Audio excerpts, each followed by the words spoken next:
Hello, welcome to the February 13th, 2024 Club Cubase live stream. My name is Greg Undo and I'm the host of the live stream. If you have not attended a live stream before, how it works is you can ask questions in the live chat field or simply send questions in advance to Club Cubase at Steinberg.de. When asking questions, if you could specify which version of Cubase you're running, whether it's version 11, 12, or 13, which level. So if it's Cubase LE, AI, Elements, Artist, or Pro, that would be helpful. Also, if you could specify which operating system you're using, so if you're on a Mac or PC. When asking questions, realize that my ability to answer questions in kind of a real-time manner will soon be eclipsed by all the questions that are coming in. So if you don't see an immediate response to your question, if we could refrain from asking the same question repeatedly, it won't get answered any quicker.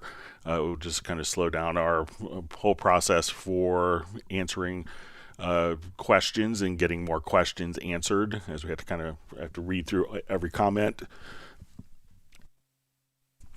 And if you want, we should have an index of all topics that are covered in today's live stream pinned to the top of the comments field, and you could search at cubaseindex.com for all of the topics. I believe it's over 31,000 topics that we've covered on Club Cubase live streams.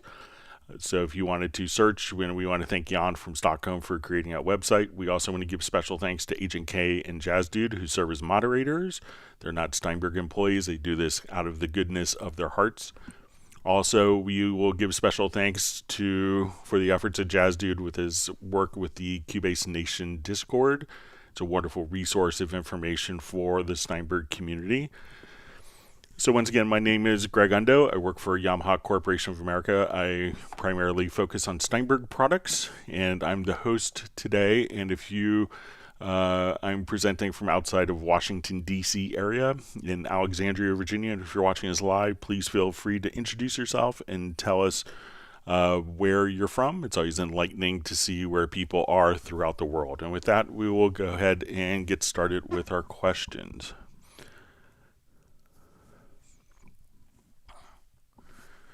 Okay, so first question, is there a way to export patterns from chord pads? So if we have a particular pattern on a chord pad, so when we go to our chord pads and we have, let's say, our MIDI remote, and we go to chord pads, we can now trigger chords just by pressing one key on our keyboard, and we could also come over and if we choose patterns, at this point we could just say, let's get to some of the factory presets.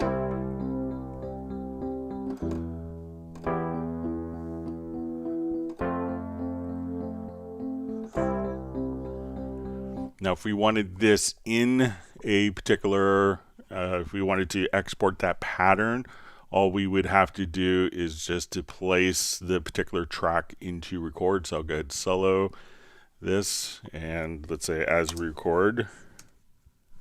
I'll just turn on my click track,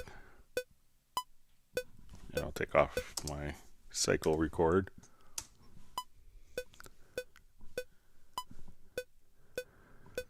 All right, and so just come here, and so now we have this record enabled. And I'm just going to click on record.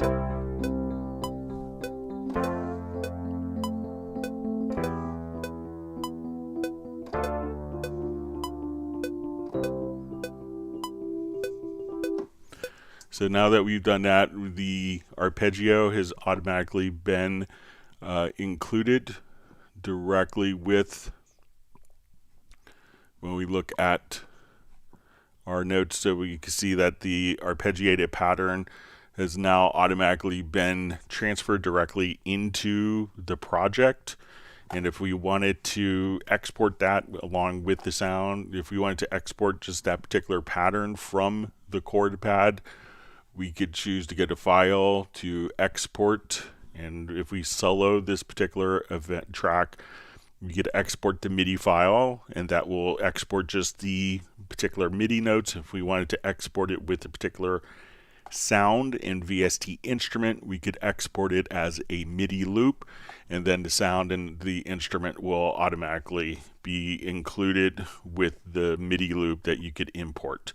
But any pattern that you have, also any like notes that you have on a project window, you know, or like a little, let's say we have just this little part, I could drag it down to the pattern. Once we're there, we could go to the presets, and then we could save the changes right here as a preset. So if you wanted to save a preset or export a preset of the patterns that are used on the chord pads, you could save the changes as a preset there. Or if you wanted to record the data in, it can be exported as a MIDI file or exported as a MIDI loop. And again, the difference that the MIDI loop associates the sound and the instrument with it. All right, wonderful to see Matt Elston on. Great to see Jazz Dude on. We have Jan from Cubase Index. Wonderful to see you on as well. All right, Ed asks, question, is it possible to give a quick overview of the score editor? How do we change from treble clef to bass clef? Can we import sheet music? I know nothing of it, nor how to read. This may help. So there's no way to import sheet music like from like a standard piece of notation or a PDF file, like scanning it. Most companies have kind of shied away from that. You know, could be that for different reasons, for, you know, perhaps inaccuracies or working with copyright issues. So, but, you know, if you have a standard MIDI file or a music XML file, which is a music XML file is a way to kind of migrate scores between notation programs, but either MIDI files or XML files. But if we wanted to do some quick, we'll give you a quick overview. So let's say we'll look at a single event here, such as a Bach piece. All right, so when we look at MIDI data, we could look at it graphically. This is how a lot of people prefer to do their MIDI editing, but we could also look at this in a score editor. So if this is kind of how you best perceive music. So, and we could just take this into the full screen view. So like if we just wanted to double click here, we could say, go to your score menu and say open score editor. I could kind of click on the little arrows that point up to get this in a separate window. And there's two different views of the score editor. So if we wanted to come here from the score, we could see kind of as an edit view where we could just kind of edit it. But if we wanted to see how it would actually be on the page, we could switch to page view. And we can see that we have kind of our typical page margins. We can zoom in and out using the control or command key plus the mouse scroll wheel. So if you wanted to zoom like so, now a lot of functions can be set directly in the staff settings. So if you go to your scores menu and go to settings, or where you see this, if you just double click to the left of the first stave here, you can just come over and that will open up your score settings page. Here we could set our key. So if we want to set the key of our song, so we could do that. We could also come over here and change the clefs as necessary. So if we want this to be treble clef or bass clef, alto, tenor, etc., guitar tablature. So, and now we could just come right over here and change the clef. Now, one of the things that you often will want to do in notation, if it's something that's been played in, is probably in the eyes of the computer, because we can go down to 1/192,000th of a second for where MIDI notes are placed, because the MIDI in Cubase is at sample resolution. So if we want to interpret a performance, we may want to just go to the staff settings again, and we could do what we call display quantize. So we could say the smallest note I intended was a 16th note, the smallest rest I intended was an 8th note, and then you have different interpretive flags here, and we just click apply, and then that will not actually move the notes but just kind of change the particular notes so that they are aligned, so that the appearance is quantized without moving the actual notes themselves. Some other things, if you want to go, if you're doing like a grand staff for a piano, you'd probably just come over here and go to staff and to the polyphonic, and you could choose to do a grand staff here. So you can say apply, and as we work with that, so this way if you're doing like a piano piece, you could do that, or if you're just doing a single staff, you could also do guitar tablature. Now when you go to add symbols, you can see a number of different symbols will be just here on the left hand side that you could add, and a lot of things are kind of very double clickable. So if you wanted to, you know, put a repeat in, just double click, and you could change the bar. If you wanted to double click on the note, we could change to grace notes, Q notes, or different note head shapes, or change the sizings if you wanted to change the time signature. Or if you wanted to change the clef, just double click on the clef, and then you could change those particular elements.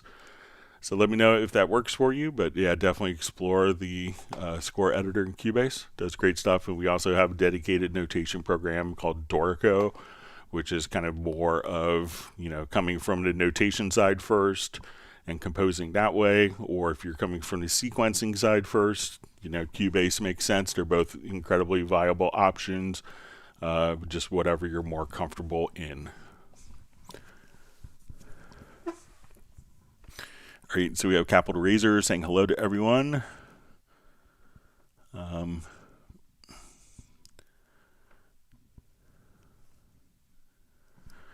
right, so we have a question from DomCO Music. When using the on-screen keyboard, key commands on second and third row of keyboard get deactivated as well, even though the on-screen keyboard is supposed to only use the numbers plus the first row of letters. So yeah, when you use the on-screen keyboard, you know, and you could open this by holding down Alt or Option plus the letter K.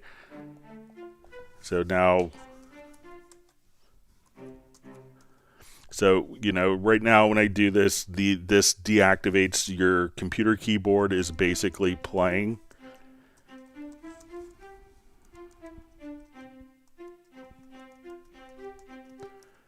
So I'm hitting my Q key, W-E-R-T-Y.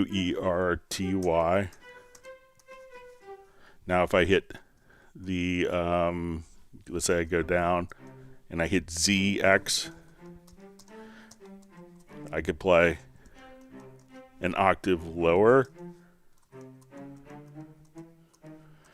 So if I go Q, and then if I want to play chromatically, since that would be basically a C, C on Q2, the number 2 for C sharp, W is E3 would be E flat, then E would be E, and then when we come here, like 4 isn't assigned because we have no, you know, so we can think of the top row as being the black keys and the bottom row as being the, you know, the white keys.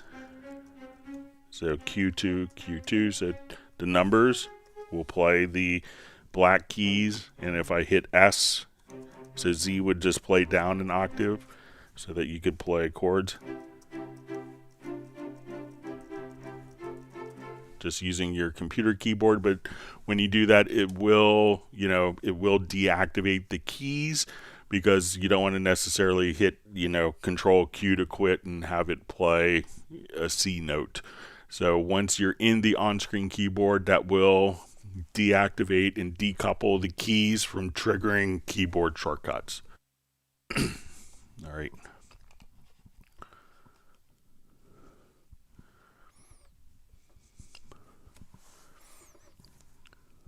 All right, wonderful to see Stefan checking in from Sweden.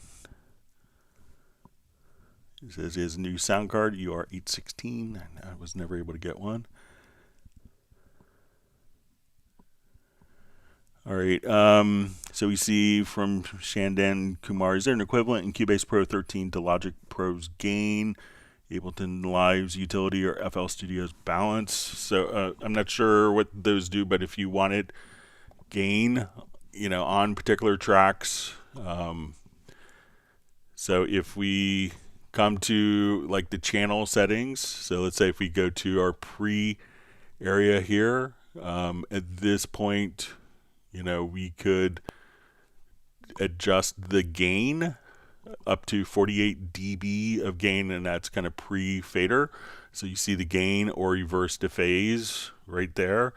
If you need it in the middle of a plugin chain, you could just go to like the Studio EQ, a number of plugins. You could adjust the gain without doing any processing. So if you need it in the middle of a plugin path, I don't use any of those other programs, so I may not, if I'm assuming wrong, so I'm not sure what the utility does, or let's say you say FL Studio's Balance. So if we're on a stereo track, so add an audio track. Okay, so let's say I'm going to add a stereo track here, that when we go to the pan, I could come here and we could pan this way, but if I right click, we could have what we call combined panner, and this way we could adjust kind of our panning balance here. So if I wanted this to be panned but very kind of narrow, I could pan like this and move that balance like so. If you want to invert the panning, you could just kind of continue to move the mouse up or down. And if you wanted it wider, we could do that, but let's say more focused on the right channel, but wide, more focused on the left channel, or wide, or if you wanted to automate. So again, to switch between combined panner and balanced panner, just right click on above the panner area, and then you could set that. So let me know if that makes sense, and if those work, or if you could describe exactly what the particular functions do. I'd be happy to see if there's an equivalent. All right, wonderful to see Tiago from Brazil. So great to see you. So we see from NAMS, says, I'm running Pro 12, I'm looking to upgrade to 13. Is there much of a difference between the two? So there's probably about, 100 or so, feature enhancements. One is going to be like the ability to have the inspector, multiple MIDI parts within the editor, improve step entry, more, lots of workflow enhancements. We actually did, I think if you look around November 3rd or so, we did kind of like a 2-hour, 20-minute live stream just showing all of the new functions that's in 13. So there's about 2 hours of new features that you could go through, plus more optimizations for, more contemporary audio operating systems as well, and multi-processor support. Plugins, new EQ plugins, new compressor plugins, the vocal chain, vocoder, so tons and tons of, and you also get the Iconica Sketch orchestral instrument, which is really fabulous. All right, wonderful to see John Costigan checking in from Kenosha, Wisconsin. Thanks for being online with us today.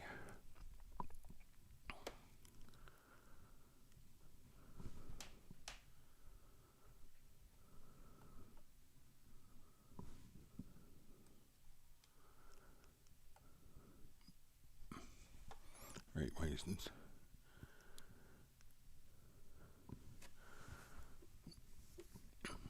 All right, so guitar player Nico asks, no longer have any sound on my Cubase. What could be the problem? So one is to make sure sometimes, people may start their Cubase without the audio interface connected, and it may route the audio to a different interface. So one, go to your studio menu to studio setup, make sure that you have the correct MIDI or correct audio interface selected as you see expected. So, and make sure it's not being routed elsewhere. Also, just come to the studio menu to audio connections.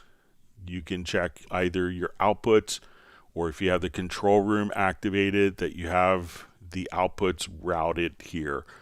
So you want either the outputs routed or the control room, ideally not both at the same time, and then you should be able to see your sound or hear the sound come through. So check those things first.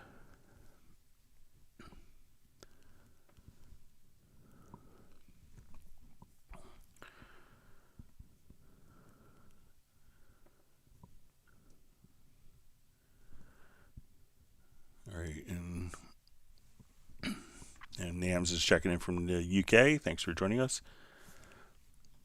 Alessandro asks, is there a way to have new tracks that you create default to an output bus, that you create a pre-master bus instead of being routed to the stereo output? That is the default.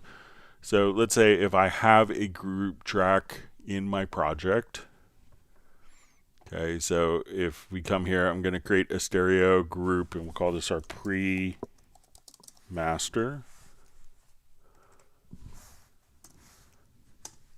All right, so now when I go to add an audio track, for its outputs, I'll just choose, let's send it to the pre-master. And now when I add a track, I go to add another track.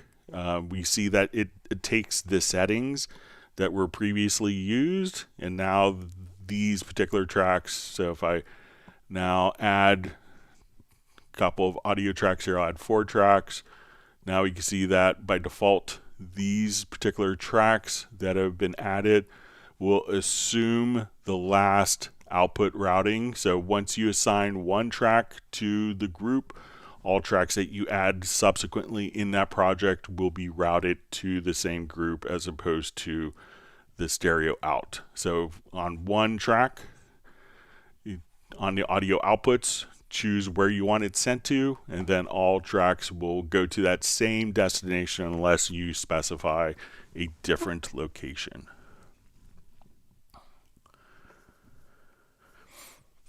All right, Heartbreak Time Machine asks, question, do we still get 2 installs per licensed, or do I have to buy one for each computer? So no, you get 3 installs per license. So that's 3 activations that could be run simultaneously. You could have it installed on more computers, but you can't have 3 licenses activated. You can't have more than 3 licenses activated at a time. And you could set that up in your My Steinberg account, so you don't have to buy a new license to run on 2 different computers. So 3 licenses that you could dynamically change as well. All right, so we have Imad Salsa just checking in from Jordan. Thanks for joining us today. I'm sorry if I mispronounced your name.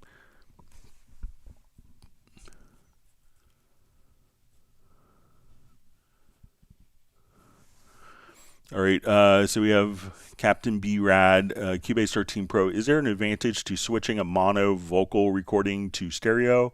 Is there a possibility that converting a mono vocal channel to stereo that it can accentuate a slightly hot recording? So generally not. The difference is going to be if we have, let me just open up a project here.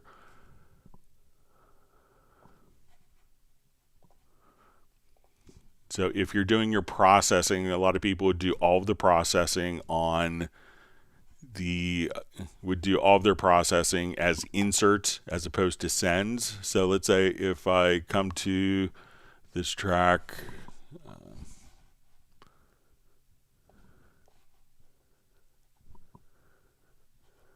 all right, so let's say we want to take our vocal here and we wanted to put reverb on. So since it's a mono track,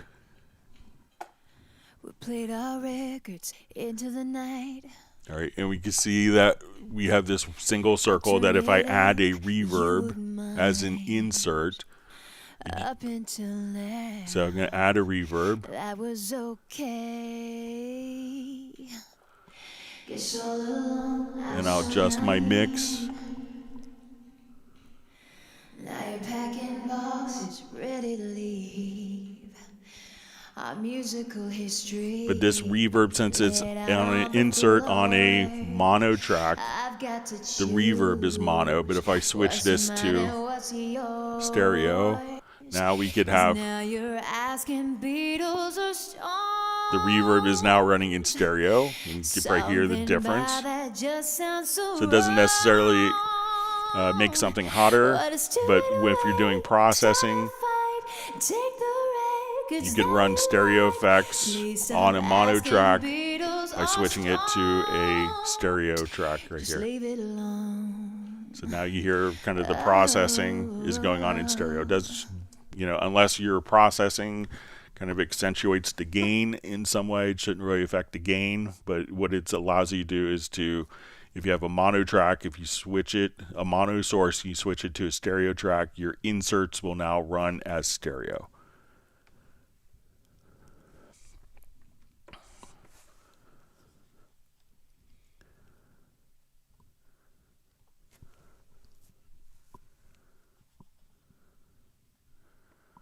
All right, so we see the artist known as Love checking in from New York. Thanks for being on.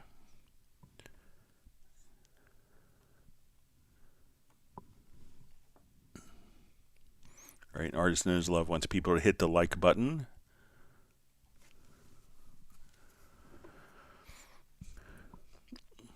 All right, so we see question. Hello, Greg. I have one question. How do you make stems in Cubase 13 Pro? I'm using a MacBook Pro. Thanks. All right, so if we have a number of tracks,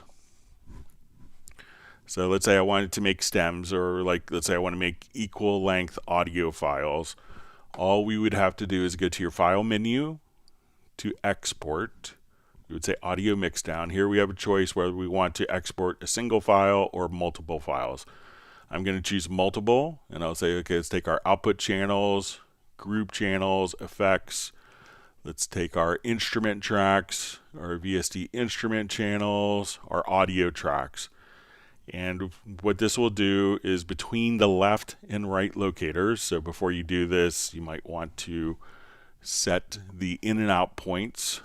So I'll just kind of take I'll just hit Control A, and then I'm going to hit the letter P, and that will set the left and right locators. So do that first. Go to Export Audio Mixdown.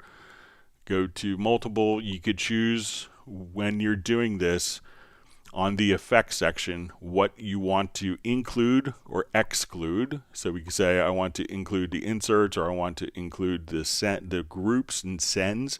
So if you have reverbs and you want those reverbs to be embedded in the files, or if you want them to be completely dry, if you're passing it off to mix to someone else, or if you want to include processing that you have on the master effects as well. And then you could choose to, put it into a specific folder. So you could choose the path here. You could also just have it create a new project or create audio tracks into the same project. So once again, set the left and right locators, go to your file menu to audio export. You can come over here, select multiple, and you could choose all the different devices, all the different elements that you want, the processing that you want on those elements, where you want the files to be saved to, and also if you wanted to create a new project, automatically export them directly into the same file, or just insert into pool. And that's how you can make stems.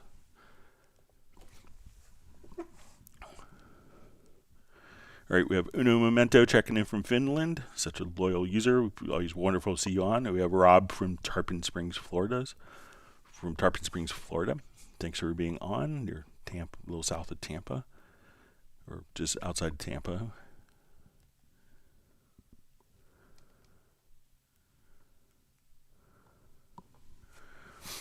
All right, we have a question from Ted Moose, or Ted Moose. How do I get control of a drum hit in Groove Agent so it responds to short and long notes? I reduced the release time on amp section, but it has no effect on note length. Okay, so let's jump back to a different project.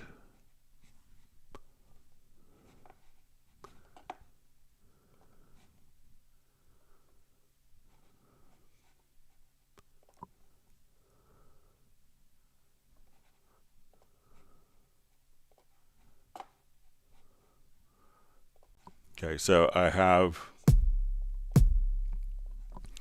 okay, so I'm going to just trigger this particular note here.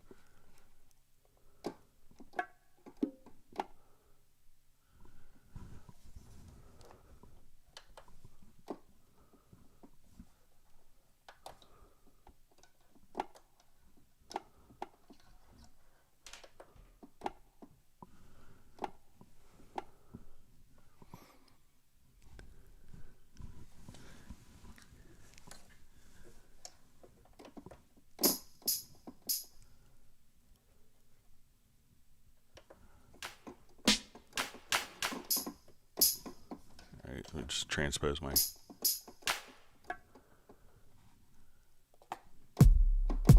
All right, so I have this particular note. So let's say this is kind of a longer sample.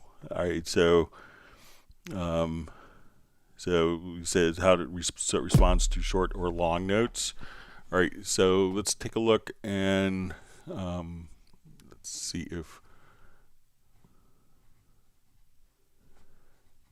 we go to the sample here. So I think this might be set to like a one shot. All right, so say, so right now I just went to the sample. So right now it's set to one shot. So when I click and release the key, it'll just do that. Let's say until release. So now as soon as I let go of the key, it simply, and you could do this for each sound. So as soon as I released the key, so most times with drums, they're going to be set to one-shot mode. So if I hit and release the key, it'll just play the sample all the way through. If we switch this to until release, now as soon as I let go of and release the MIDI note, then it stops playing. And so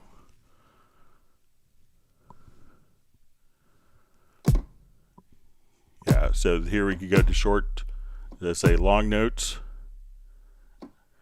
short notes, long. So again, try going to the sample and then switching it from one shot, which will play the sample the same length, until release. So let me know if that works for you.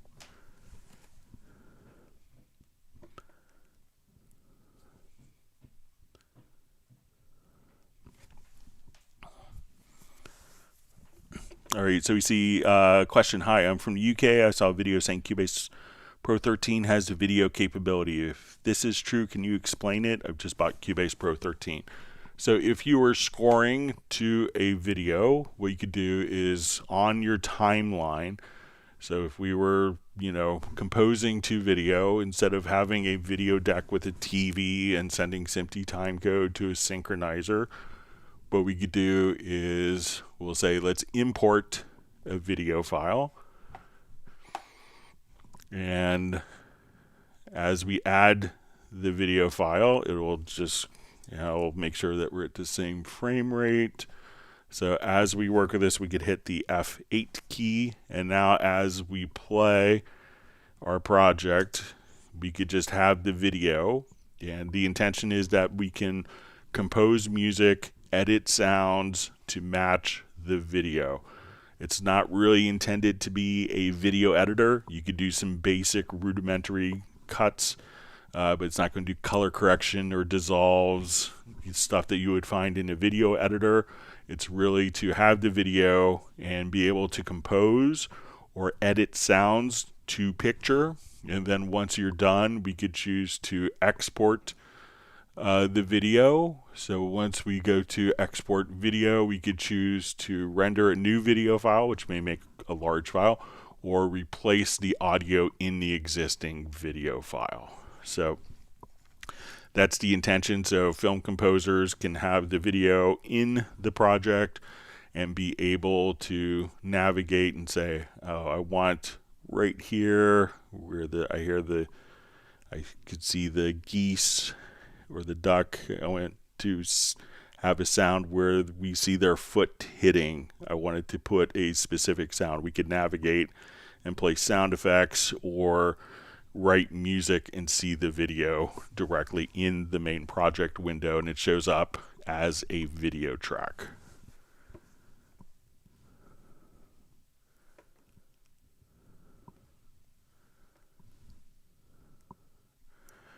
All right, so we have a question. I'm experiencing audio dropout errors exclusively during external audio recording. Could this be due to writing directly to an external SSD, or might there be another cause?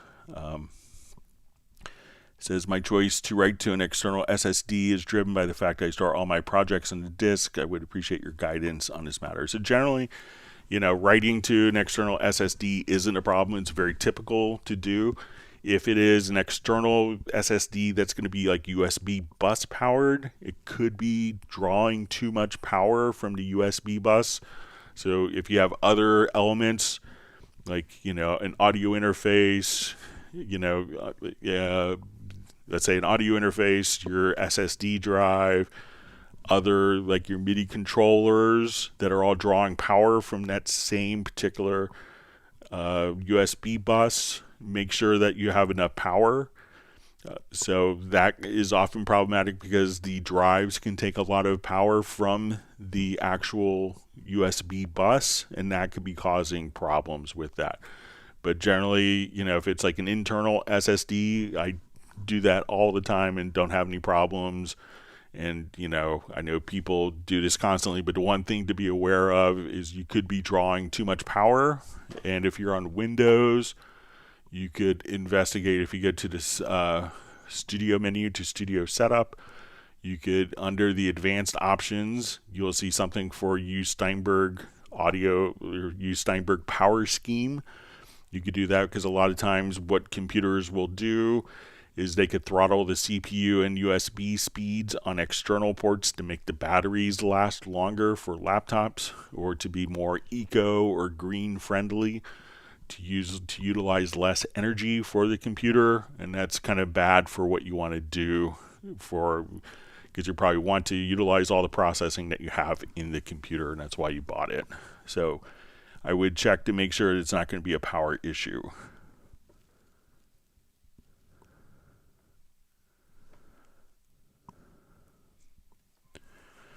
All right, Rob asks, how do you sync MIDI tracks with an audio so you could have them both change tempo together in musical mode? So generally, by default, MIDI will be kind of set in musical mode.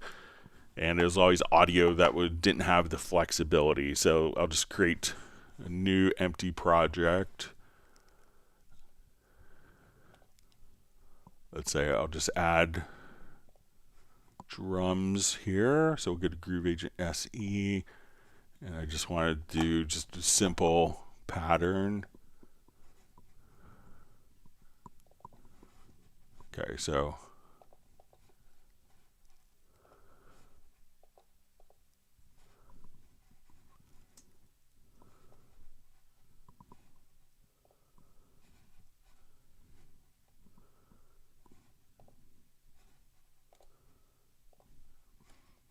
just try a different kit here quickly.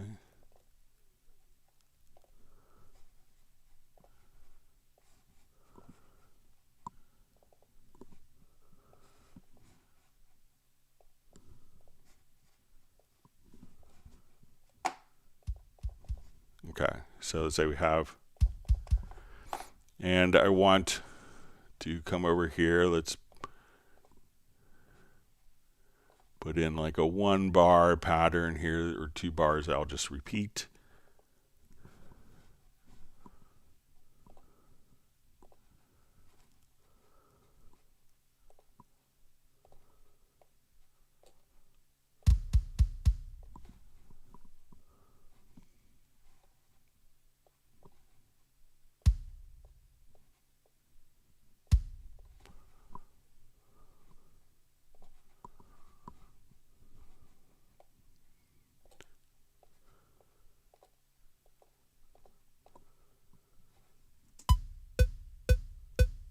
All right, so I'm just going to copy this and number of times here. All right, so let's say we have basic 4 on the floor, kick drum. So now, unless this track is set to linear mode, usually MIDI tracks will default to musical mode, and I change the tempo here to, let's say, 156 from 120. So now when we play,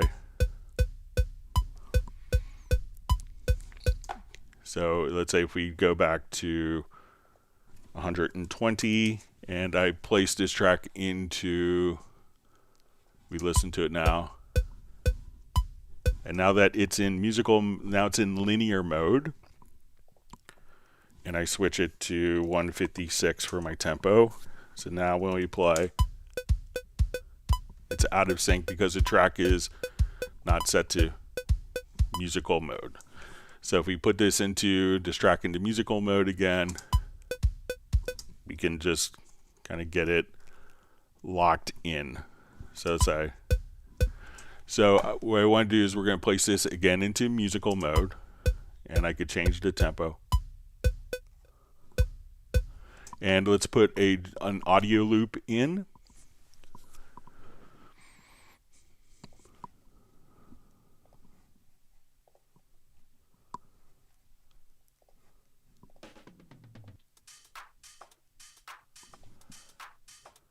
Okay, so now what I'm going to do is to place this particular, I'm going to select the event, and we can see that it's in musical mode already. So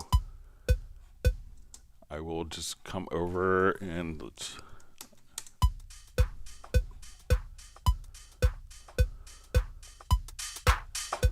so we hear the kick.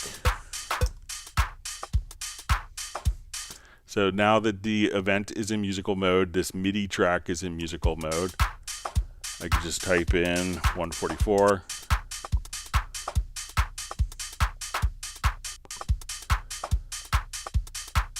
.96, and now they'll both change simultaneously and follow the tempo. So with MIDI tracks, it usually does it by default unless you specifically tell the track to be in linear mode, and then with the audio, it could be the actual events that are in musical or linear mode.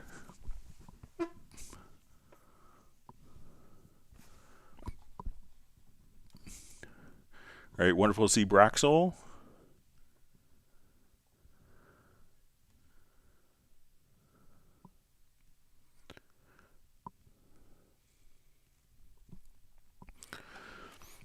All right, so we see, hello Greg, can I export Chord's track to another Cubase project? All right, so let's come here. I'm going to create a quick Chord track.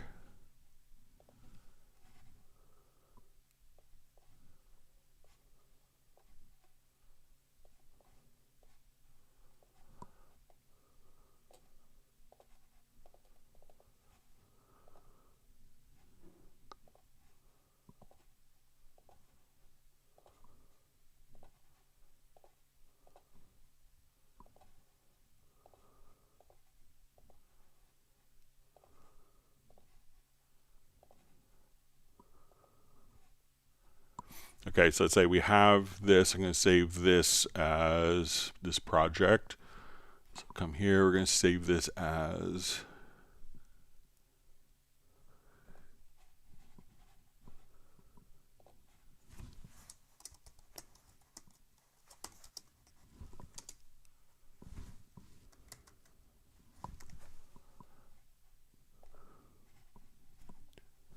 all right, and we're going to call the project February 13th. Okay, so now we have this. So I want to do a new project. I'll go ahead and close this project. Let's go to a new project.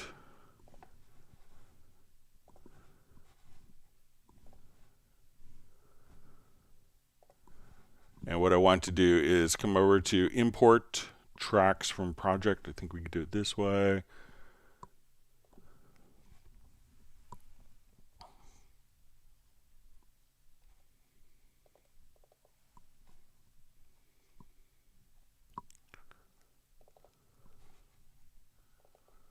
So we select a project and we'll say, let's get our chord track and hit OK. And we can see that my chord track is automatically transferred directly over from the other project. So again, you could just choose to import tracks from project. And then once you select that, you can just simply choose to import only the chord track, and then the chord track data will be transferred from one project to another.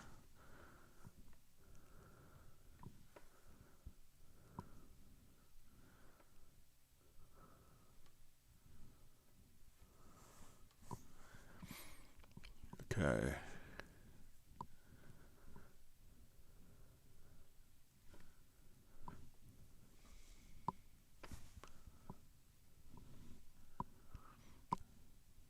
All right, so we see from JazzMac 3625.1, does the Cubase mixer support horizontal scroll with mouse wheel plus modifier yet? All right, so we just add a number of audio tracks here. All right, so if we're in the mixer, so I'm just over this area here using the mix. So if I go to the bottom, I could just use my scroll wheel. So within the mixer, all you have to do is just use the scroll wheel. So you don't need to use a modifier key. And then you could navigate just like that. So no modifier needed. So if you want to do a horizontal scroll with mouse wheel, so you don't need a modifier key, but again, just come over and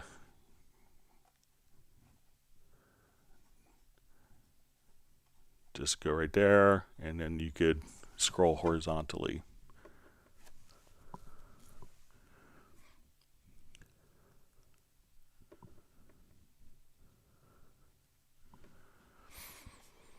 All right, so Bernd Basmer asks, how can I assign a key command to reset the channels? All right.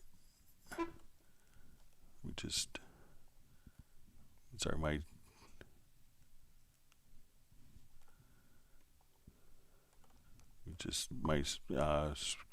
scroll, my chat just jumped on me. Let me see if I can find where I was.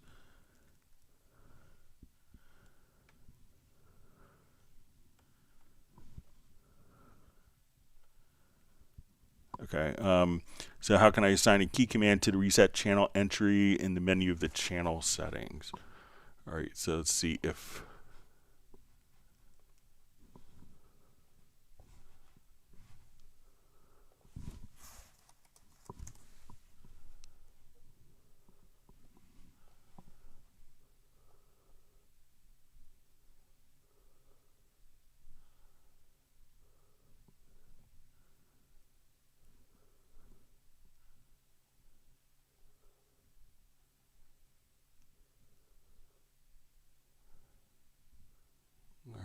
so we could do the loudness reset.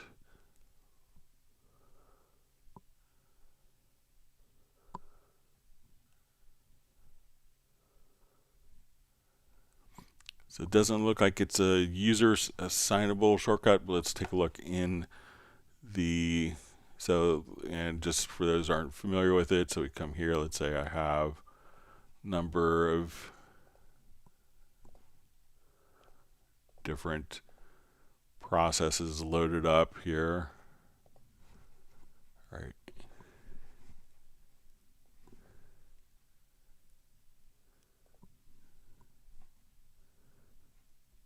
So we want to do like a reset channel. All right, let me see if it's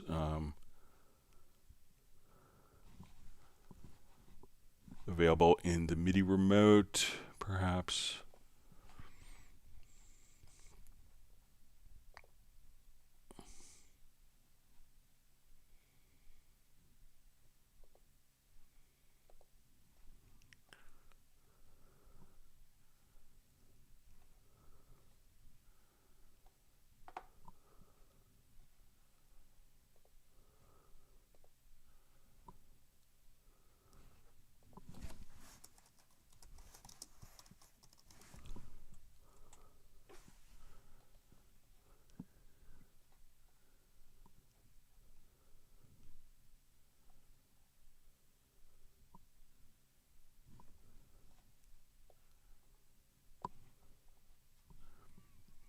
Yes, it doesn't look like there's a key command for that.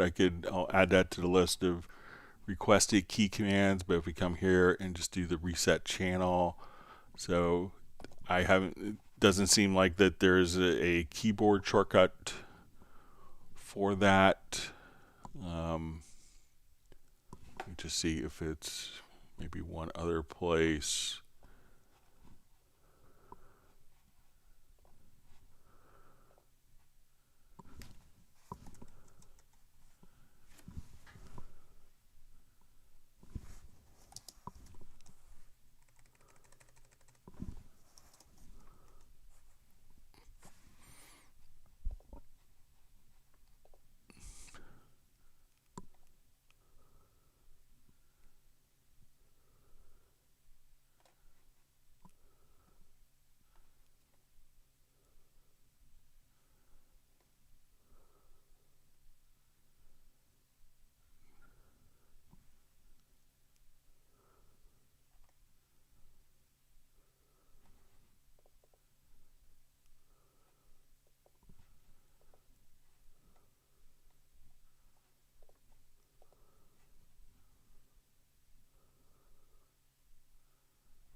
Yes, it doesn't look like there's a available option as a keyboard shortcut, but I'll pass that along to the team, see if that could be added.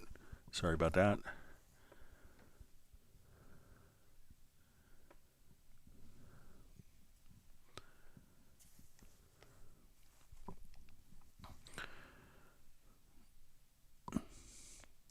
All right, it says, question, would that take up much CPU if I'm using an EQ plugin on, let's say, 30 tracks and use the gain from that plugin? So it's pretty negligible, I say, so I don't think that you're really going to lose much CPU processing that way. All right, Steve Green asks, hi Greg, when I tempo detect an audio file and import another file, should I be in musical mode for both or just the original audio file or neither? Thanks. So if you do a tempo detection to an audio file and you want another file to match it in musical mode, you'd probably want to not have the original file. If you want the original file to play as is and have the newly imported file to match the tempo detected original file.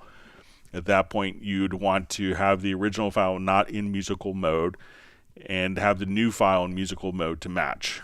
If you want the tempo detected file to switch to different tempos, like if it was doing too much variation, I'll just show this quickly here.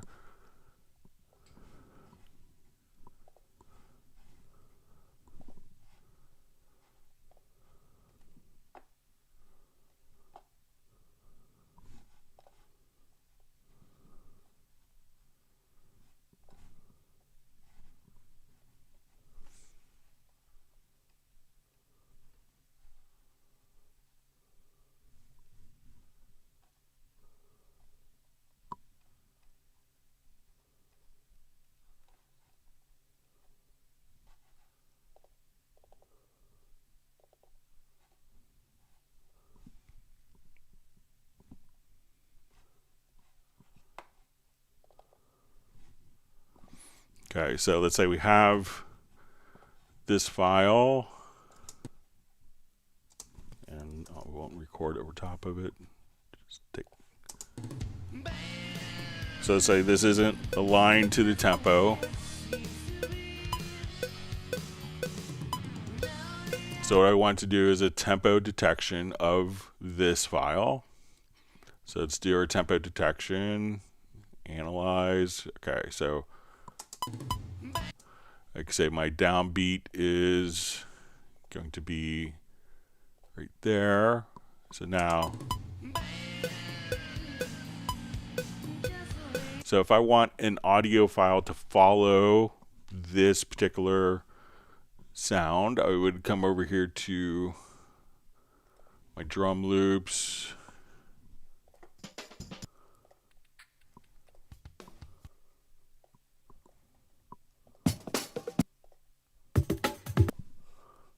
All right, so I'm going to drop this in, and this is set to musical mode. Now, this is playing at the original tempo, and this file is in musical mode to follow.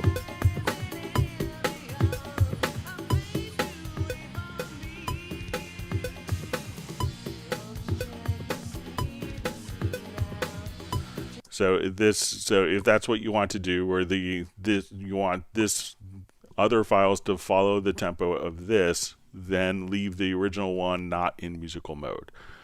If I select that file and I go to,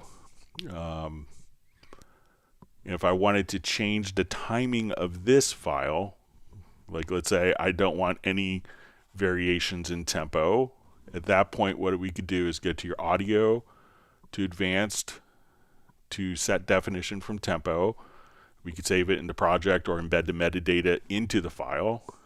And once we do that, you'll see just this little icon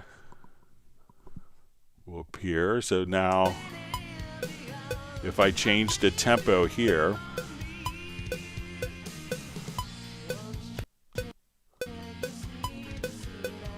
now this will react even though it has varying tempo. So if you want the newly imported file to follow the timing of the original file, don't place the original file in musical mode. There's no need to it. Place the other tracks in musical mode to follow.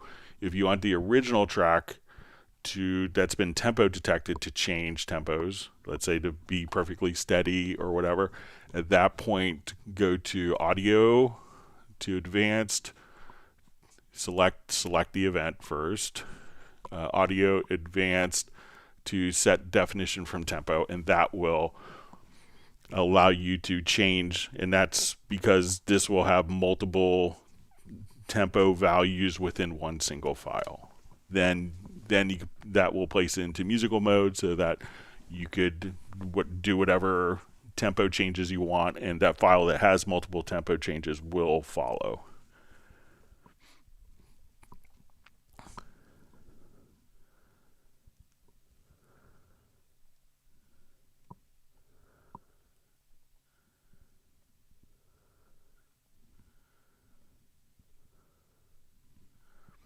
All right, wonderful to see Val checking in from Vienna.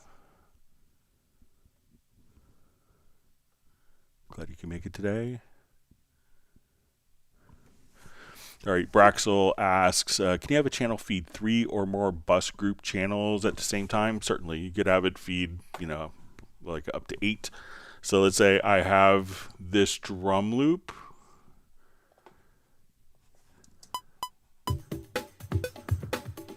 And I want this to feed 3 group channels, so we could do 9 at once, or without having to create another kind of round of buses. But I'm going to add a group track. So let's say I want to add 3 group tracks. So really all I need to do is to take this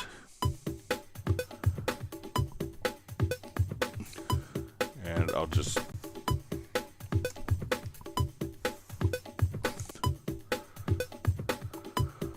so I select this track. We can go to, let's say, our sends, and I'll say let's send it to group 1.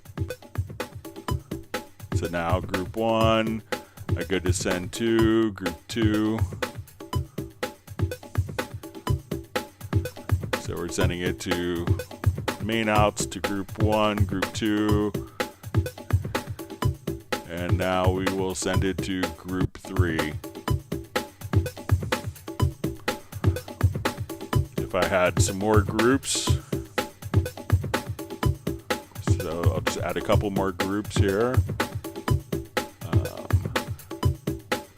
I could also use, if we ran out of inserts,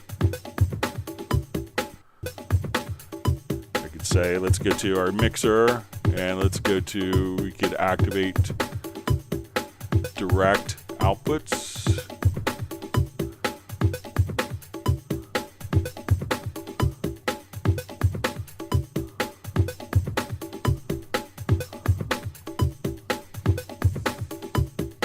So we see our direct routing here, and then I could send it to group 4.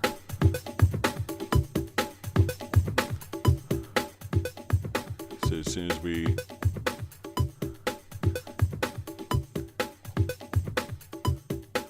So you could also use direct outs to send, or just from the top of the file here, you could send it to groups as well. So you could send it to multiple groups simultaneously without any problems.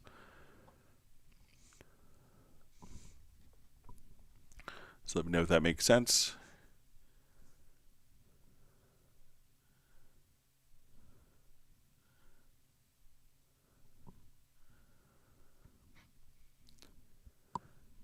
All right, so we see from John Costigan, I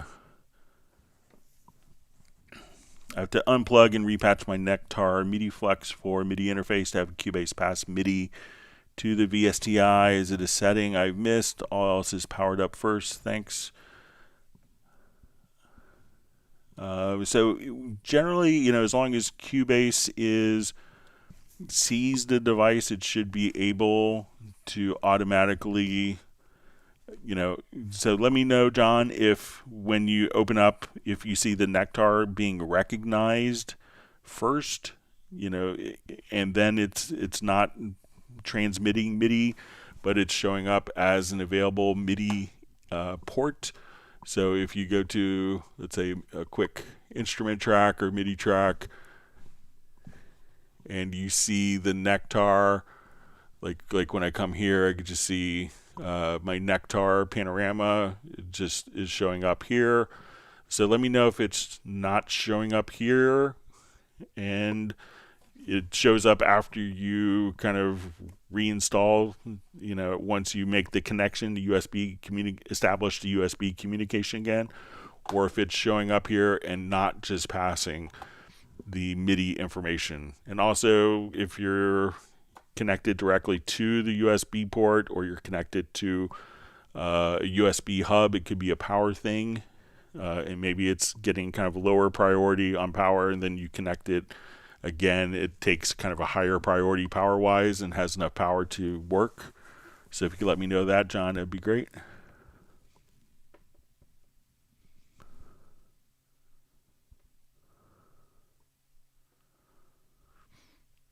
All right, so we see Jazzmax says about the scrolling, says I already have around 150. I'm scrolling constantly. Always have to use the window handles. It's so annoying to have to move the mouse there all the time. I want to select the mixer and go. All right, so let's see. I think we just add a bunch of audio channels here.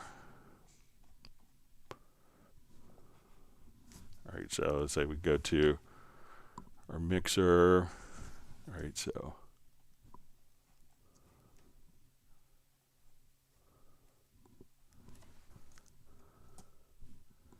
and you could always, use like the left-right arrows to navigate as well. But, I think,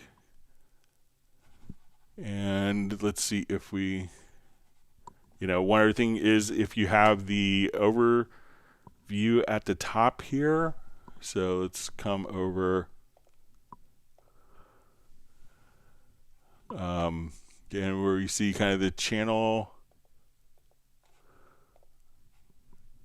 but if you see right here at the top, you can just navigate and move right there to navigate within all of your channels as well. So I think that's going to be just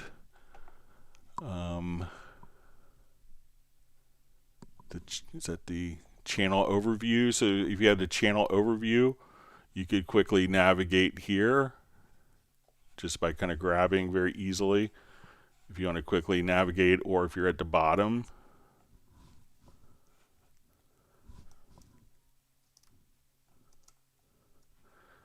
Because a lot of times people may want to navigate here, but try just the channel overview, and you can quickly navigate and not have to be so accurate with your mouse placement.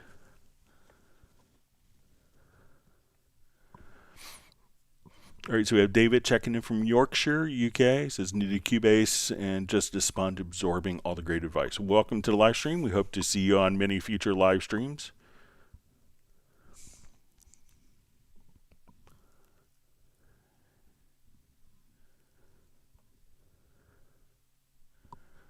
All right, so we see Greg, does Steinberg provide API support for Cubase? If not, are there plans? So with the MIDI remote, there is an API that you could download as well. So, and then you could do lots of things with the MIDI remote API for navigation and scrolling.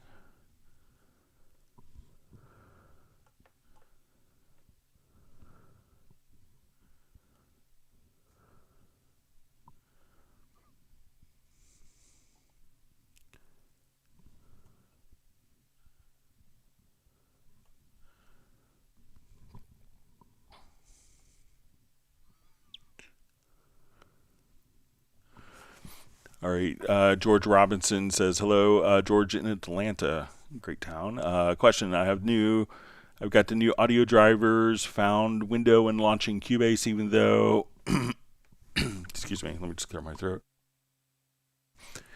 Even though I have assigned my drivers, is there any way to lock this preference? Thanks. So I think that basically what it's doing is as there's a new audio interface that is detected on boot up, or if your particular audio interface, if there's a new audio interface that was installed, it may prompt you for that particular selection so that it could route audio. So that's kind of the intention of it. So and on my system, once I have it set and I don't continuously add a new audio device to use with Cubase, that unless it sees a change, that window won't be prompted. So it's probably something your operating system that's prompting a change with the audio interface. Maybe like the drivers aren't installed and it's just detecting. Or sometimes on Mac OS, there's an annoying thing where if you have HDMI connected to your display monitor, that it would want to, some Mac OS versions would automatically want to pass the audio to the HDMI output, and that would trigger that message constantly. So some things will be brought about by the operating system as well, and it could be an HDMI connection to your particular display. All right, so we have Chiluminate just saying hello from San Jose. Thanks for joining us. All right, we have Jammin' and Cannon says, glad to be back, Greg and everyone. Been busy moving to another city. We hope your move went well, and we're glad that you can make it back to the live streams.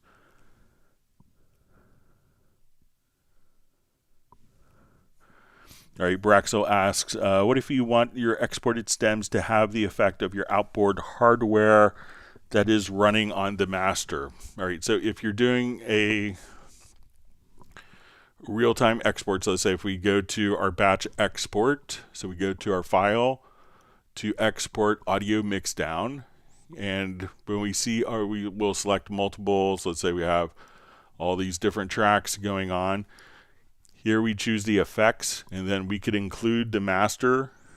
So the master effects, which could include your external hardware processing, if that is running as if it's running as an external effect. So what you do is just come over to your studio menu, go to your audio connections, go to external effects.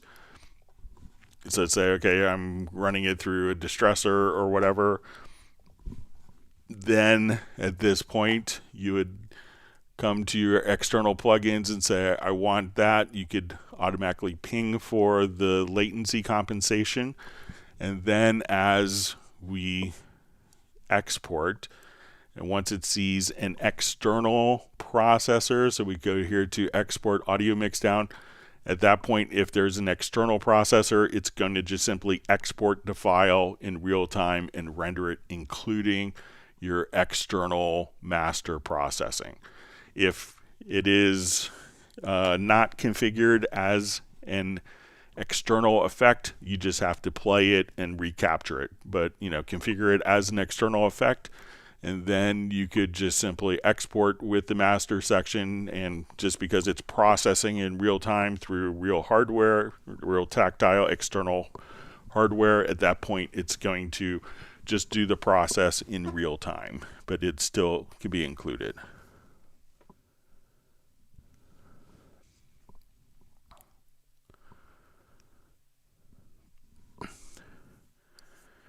Okay, so we see what are the biggest changes at 13 compared to 12. I'm a trance producer, remixer. Are there any new things about audio manipulation? And so there's probably about 300 new features overall.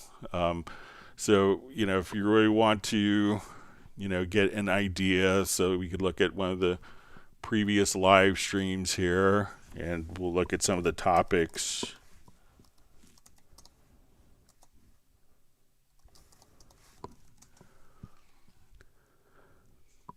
So I think it's like November 3rd or something like that.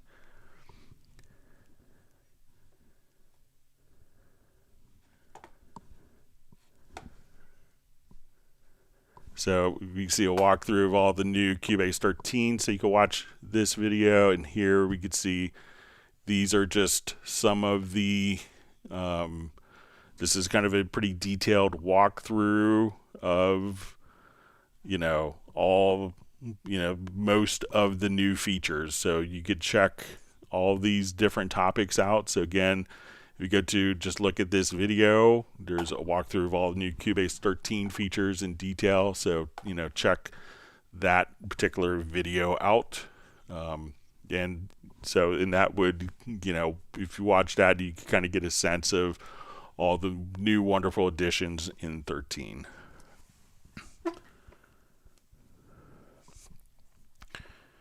All right, so we see Daniela Tokan checking in from Bochum, Germany.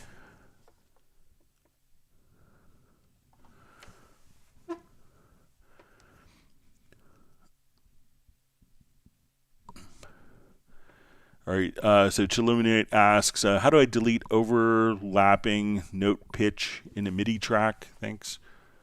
Okay, so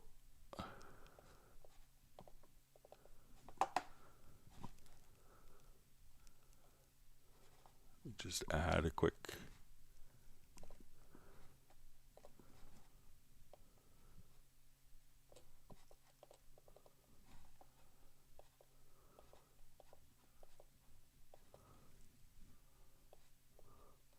All right, so let's say we have, so one of the things you could do is just a preference. So if you go editing, there is a delete overlaps function. So let's say if I had two MIDI events here, we'll just kind of zoom vertically here. All right, and so now when I do this, let's say I move this note over top of that note. This note is now, you could just come over here, and let me just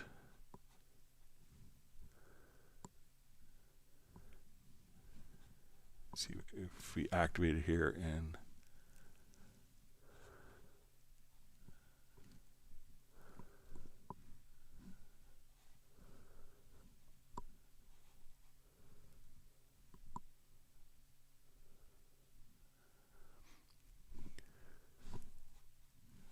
just look, see if it's,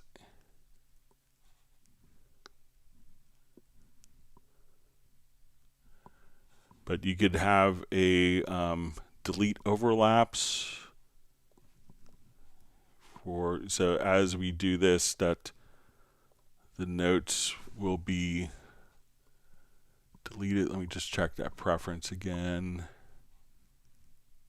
Okay, so it might be for the main project window. So like on our main project window, if I take this, we could delete the overlaps there. And I think we could do the same thing for MIDI as well.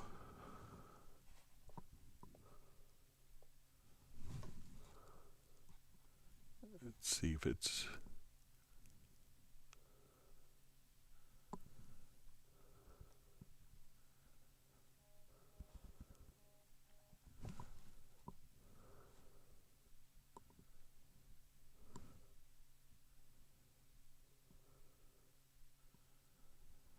but I think that there is somewhere like a delete overlaps for the MIDI on top. let's just, so you can look for that. Let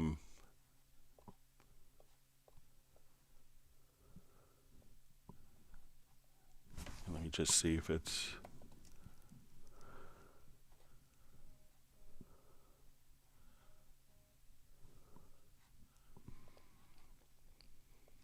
yeah, I'm just having a brain cramp on it, but I think that there is a MIDI delete overlaps, which would basically function kind of like this, where the two events overlap, that it gets rid of it. And we can do that on the main project window.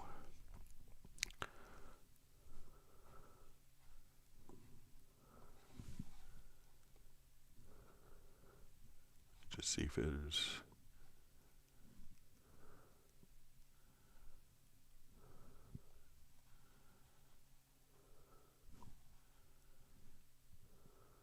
oh, but I'll see if I could figure it out.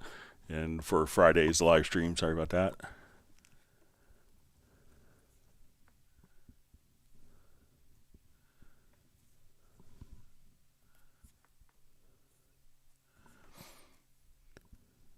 Okay.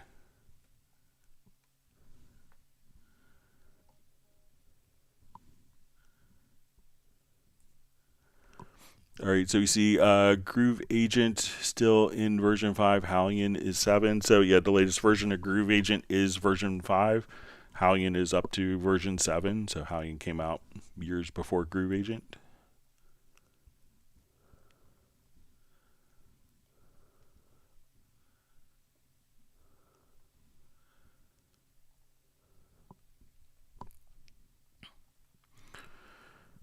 All right, so we see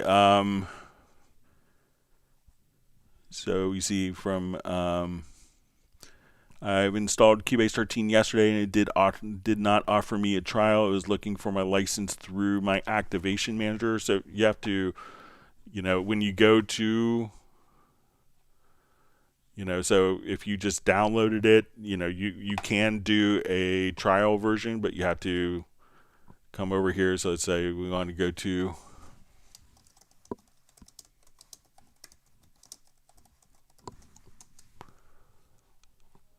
so if you just come here, I just Google Cubase 13 trial version.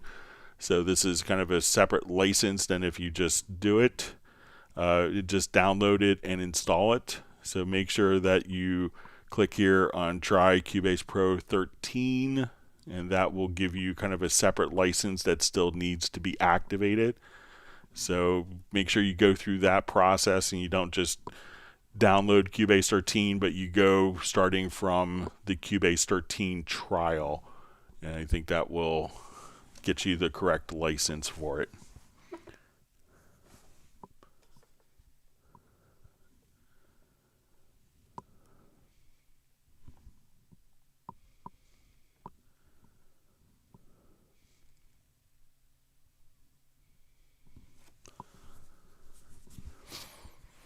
All right, so we see from Blackbird Officialis. Hi, Greg. Is there a way to slow things down in Cubase 13 so I could hear better on playback, especially for small edits and changes?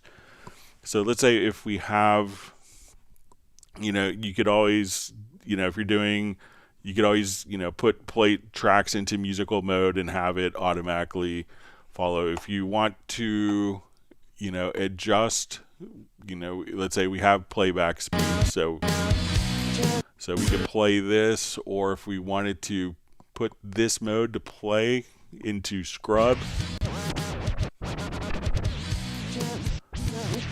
So if you're looking for precise edits, maybe switch over to the Scrub wheel.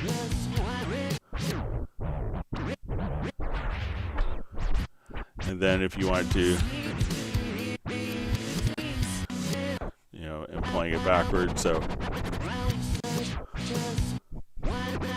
if you want to find just the correct transient, you could do stuff like that. So let me know if that's kind of what you're looking to do. But you can just kind of use like a Scrub wheel instead to navigate for kind of very precise edits.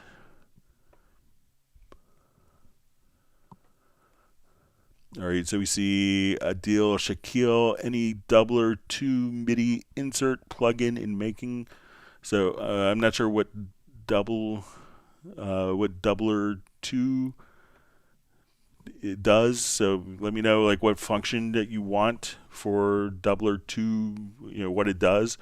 And there may be something similar that's already inside of the existing MIDI plugins.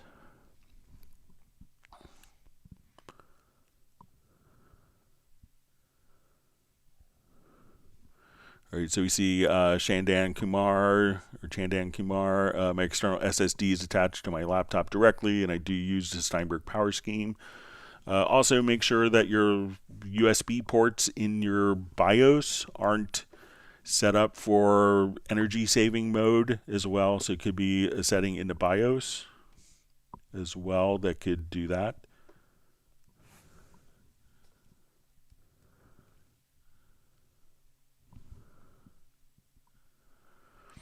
All right, so you see Adir says, I have a license for older version, including 12, but when I installed 13 through Download Assistant, it won't work as a trial. It asks for a license.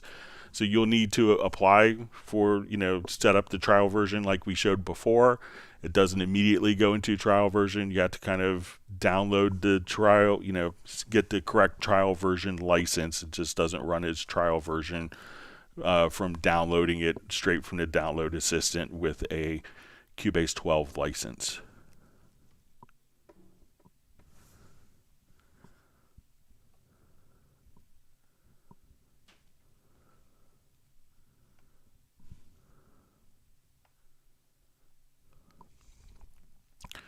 All right, Amanda Hunt Taylor says, we purchased the Yamaha mixer and got the Cubase 13 AI version. That said, it's been 4 years since I mixed the old Cubase version. What do I need in order to jog my memory? So, a lot of times, I would, depending on what you want to do, because obviously even Cubase 13 AI is an incredibly deep program. But figure out what you want to accomplish. Do I want to know how to, work with vocals? Do I need to learn how to do some MIDI sequencing? Do I need to learn how to edit my arrangement? And figure out exactly, instead of trying to learn everything, figure out what you want to do and how to do that in Cubase. And if you go to the cubaseindex.com, say, okay, I want to, figure out how to make a drum beat. I want to figure out how to edit MIDI. And then, like the cubaseindex.com, or if you go to youtube.com/Cubase, you could just search for those particular topics. Don't feel like you have to learn everything. It's just like learning a new instrument. If you sit down at a piano for the first time and you haven't sat at a piano for the first time, you may not say, okay, I have to be Chopin today. You may go, okay, I want to play kind of maybe a country progression, and how do I get these chords together, and figure out how to do that one thing that you want to get through, and take each thing that you want to do and use those as building blocks to develop your own workflow. And watch the live streams, because often people learn from other people's questions that they haven't figured out to ask yet, or they may see a connection. It's like, oh, I could really use this for when I'm in this situation. So ask lots of questions, do lots of searching, and we're here every Tuesday and Friday to help you out. And it's great to see you back on the live stream.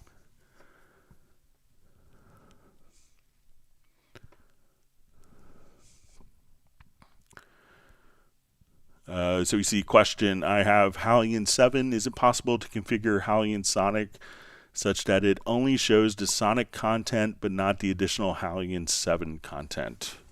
Let's take a look. So I think it's kind of unified content so that Halion Sonic can play everything inside of that's developed for Halion. So it makes it like the most widely used sampler in the world. But let's see if we come over here.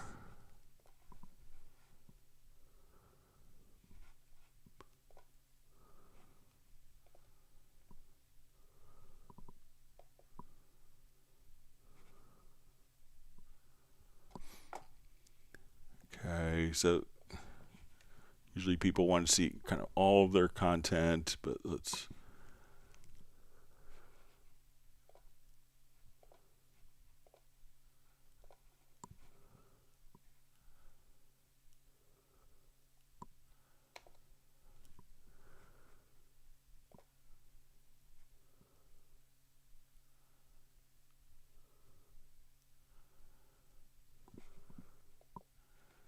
see if there's a way to...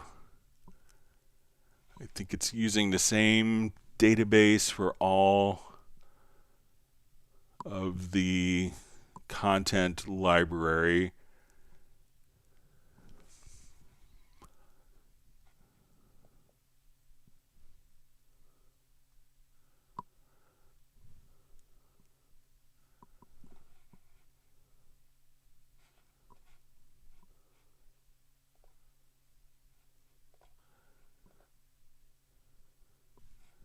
So I think it's going to show kind of all of the available content. You might be able to...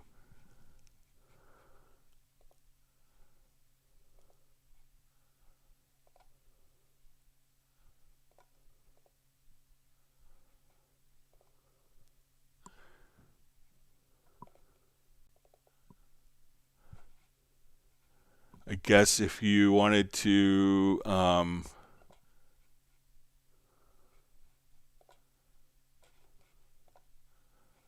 one method would be to, within Halligan Sonic, just to show like 5 stars for everything that's in, but that could relegate to the Media Bay ratings are also kind of carried over to Halligan as well, since it's all unified.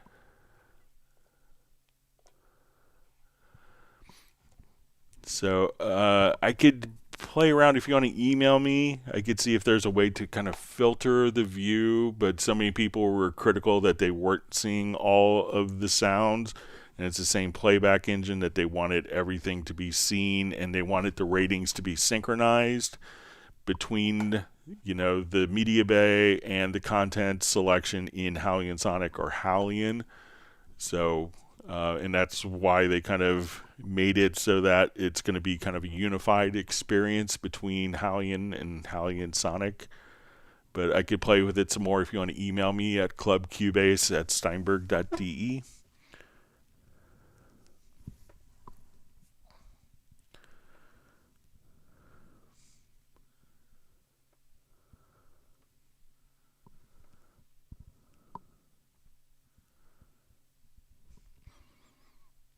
All right, so we see, hi Greg, can I zoom in on Cubase 13 Pro by just using the trackpad similar to Final Cut Pro? Or let me see if I could get my trackpad here. Let me just go to a different project and see if this may mess up the view since I'm going out of clamshell mode. But I think if you use 2 fingers that we could zoom in and out. But let me just see if I could do this without messing up the video transmission on the stream. Bear with me just for a second.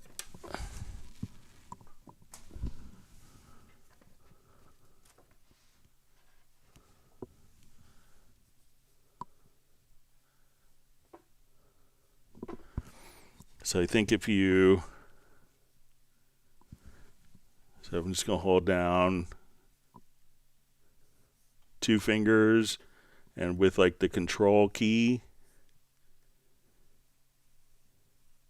So that's with command, 2 fingers. And then I think so try that.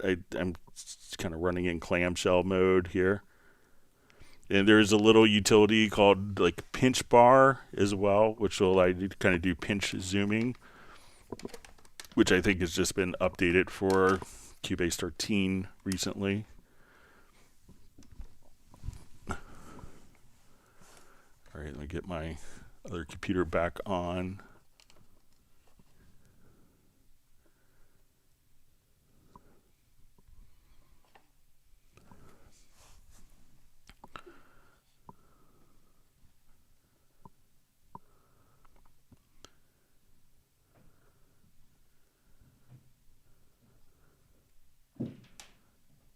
right, wonderful to see Mark Rabin on the live stream from Montana, and Stella says woof.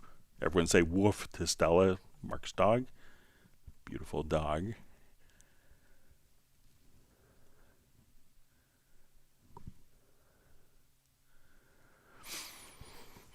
All right, David says, I'm new to Cubase. I'm running Windows 10. I'd like to work with video, but the video player stays black. File loads okay, sound splits, and thumbnails displayed. Any advice, please? So you may want to make sure that when you're working with video, that video isn't standard files. Like when we work with WAV files that could be loaded into anything that works with WAV files, video has container types and codecs.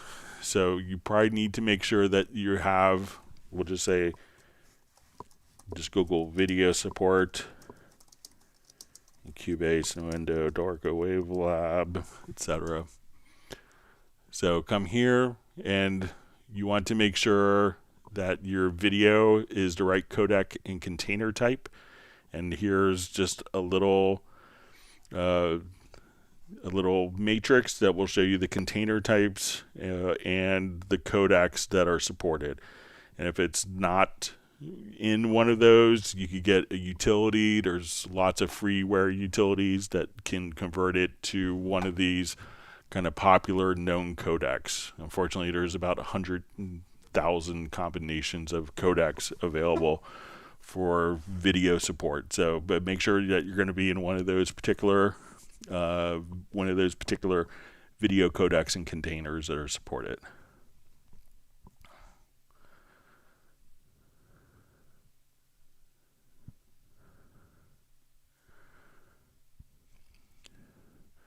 All right, so we see Amanda Taylor says, right copying and pasting part of the track. I used to do this and can't remember how to do it now. All right, so let's take a look. So let's say if we want,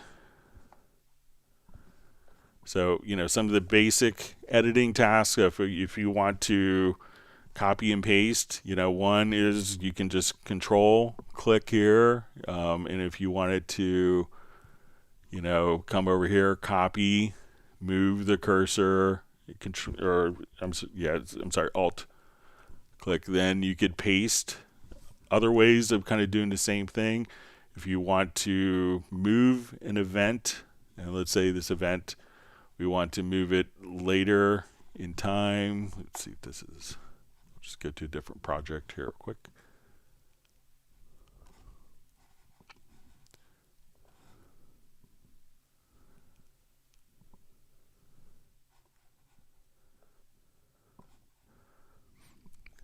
So if I want to make a copy, I could hold down, move the event, hold down the Alt or Option key, and make a copy.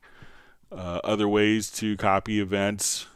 So let's say if I want to duplicate the event, I could just grab the center edge and copy. So you could use Control or Command C, move the cursor, Command or Control V to paste at the cursor on the same track. So a number of different ways. So again, just, figure out what the tools do. Say, okay, I want to take this and move it over here, move this event there. So all sorts of copying. You could also, if you're just copying a particular event, hit Control or Command plus the letter D, or again, just Alt or Option, drag the event, and you could copy and paste like that.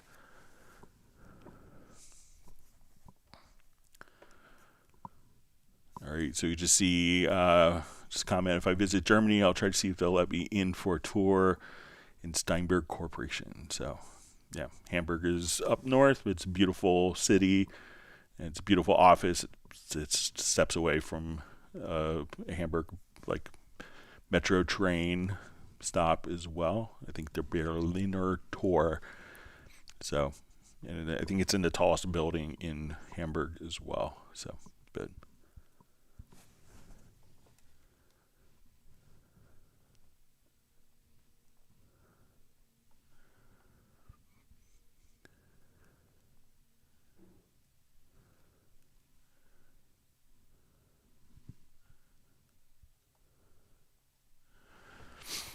All right, Mickey's Productions asks, hey Greg, how do you route Groove Agent drum samples to different tracks and have the MIDI, not audio, on the respective tracks? And also, how do you pitch automation in Groove Agent? Okay, so let's do a new project here, make it nice and clean.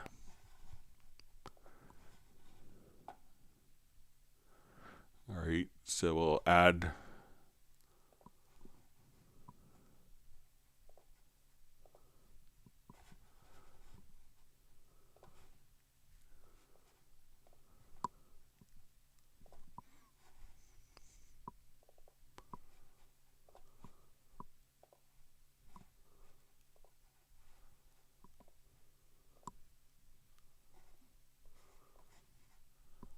let's see if this.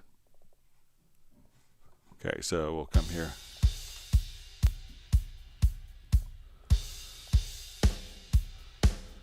All right, so let's say I have this pattern playing. All right, so how do you route Groove Agent samples to different tracks and have the MIDI, not audio, in respective tracks? All right, so if I have a pattern here, so I'll just rewind this to the top.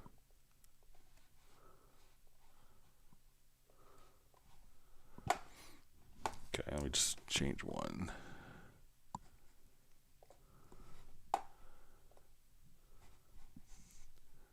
Okay, so I have this pattern.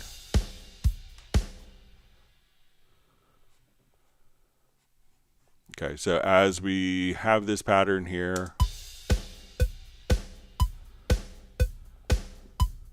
now if I want to take each of those and route it, so, you know, we could route each of these sounds. Okay, you say you specifically want the MIDI and not the audio. So I'm going to select this event here. So now when we play back, everything is playing back in one channel. If I select the event here, and I go to MIDI, and I choose dissolve part, we'll separate pitches. So again, MIDI to dissolve part, and now they do this. I have different instances of Groove Agent on their own tracks. So if I want to,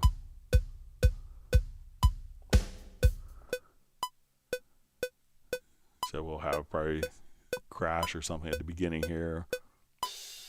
All right, and let's say now I want to have just this hi-hat and the snare, and these are all on separate instances, and the MIDI is broken apart to different tracks, and we have different processing. All right, now let's say you want to do pitch automation. All right, so let's say if I want to just come here, I will select, let's say, our snare sound. I could just automate, and we could go to pitch.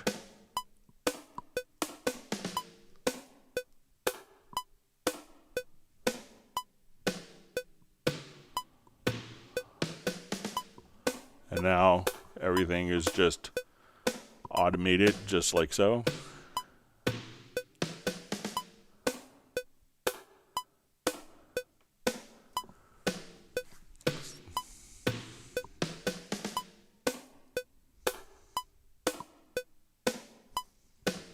Then you'll just see the pitch automation. So let me know if that makes sense for you. It's from Georgios. Oh, I'm sorry, that was from Mickey's Productions.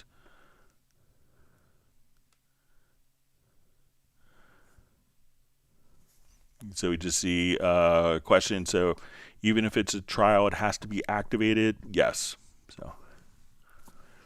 So if, you know, just downloading Cubase 13 without the trial license doesn't give you the trial license. You need to activate the trial license of it.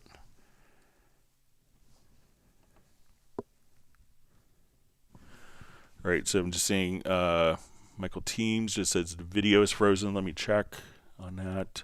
Thank you, Michael.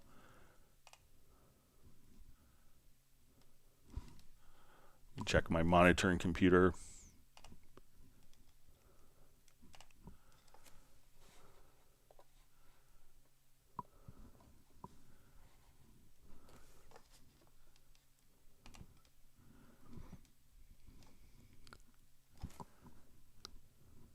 All right, I'm just going to check my OBS settings here real quick.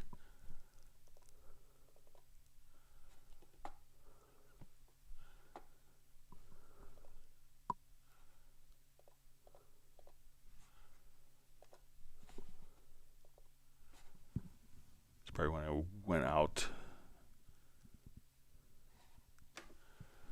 Clamshell mode. Give me a second here.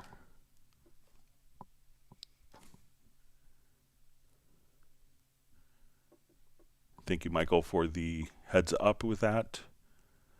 All right, so I think we are okay. Michael, if you could just text me back and let me know if the video looks okay on your end.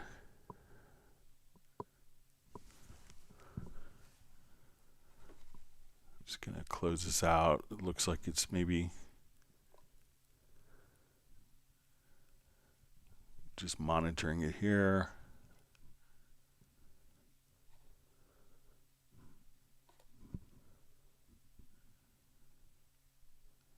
All right, so hopefully that resolved the problem. Thank you, Michael, for letting me know about that.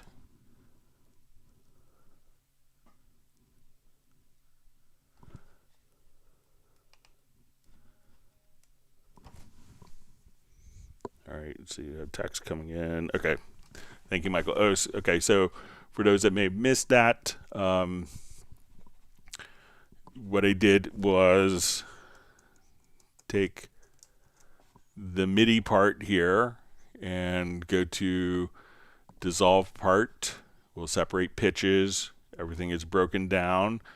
And then to automate, so as we would play back, we'll go to the instrument, click on W here, and we could automate the pitch. So I will select this.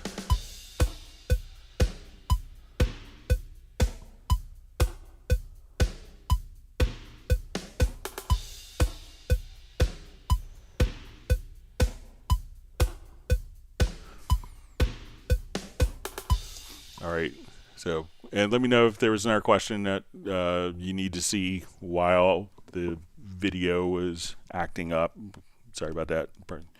So it's always hesitant switching out of clamshell mode to show the trackpad stuff. Could always run the Mac closed. All right.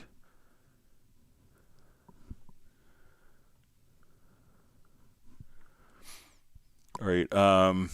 So we see, hi Greg, can you please explain? All right, and my chat field just jumped.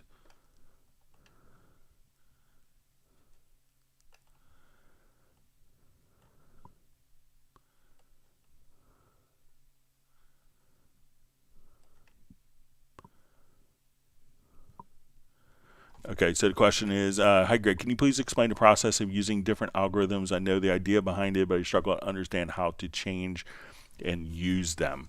Okay, so if we have different algorithms, and I guess this is for probably the time stretching. So let me just open up.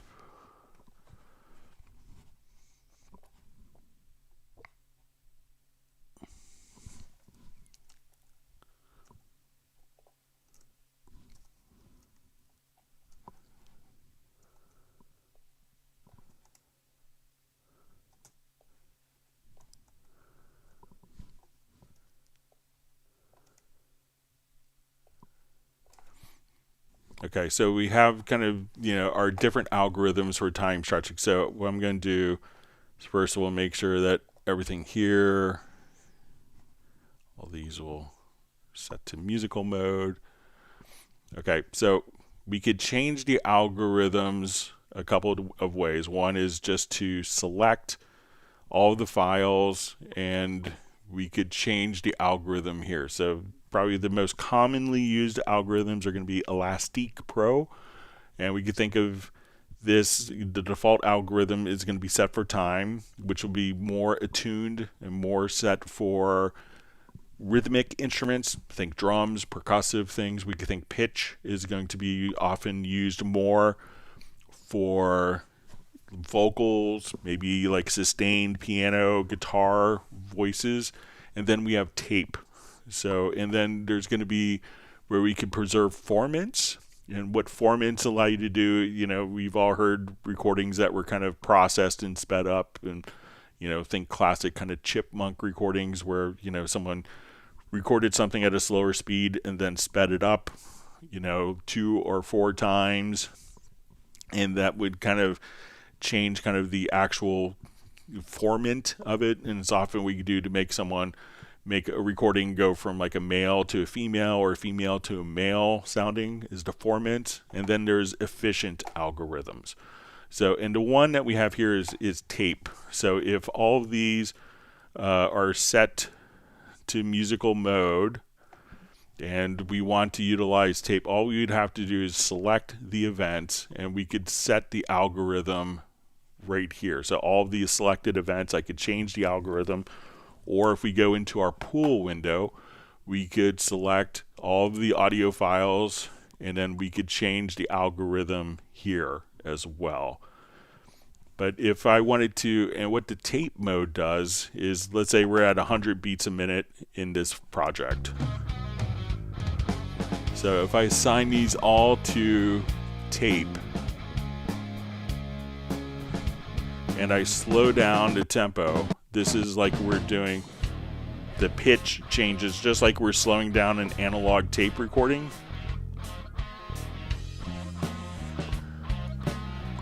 So if we go back to our original, so if we are all set to musical mode time, I change, the pitch won't change. So if I say, okay, let's go to 120,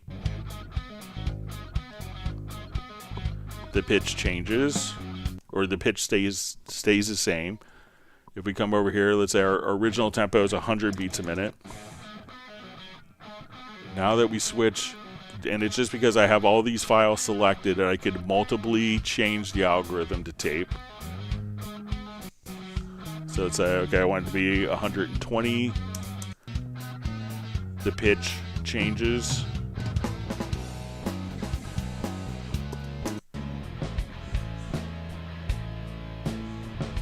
Say I have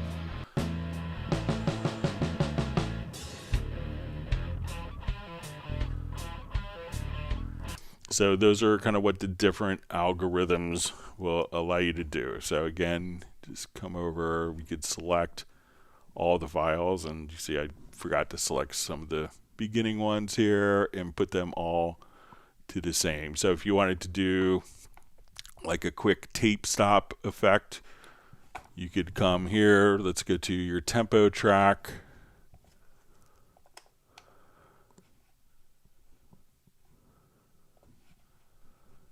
And we'll activate our tempo, let's say at 100.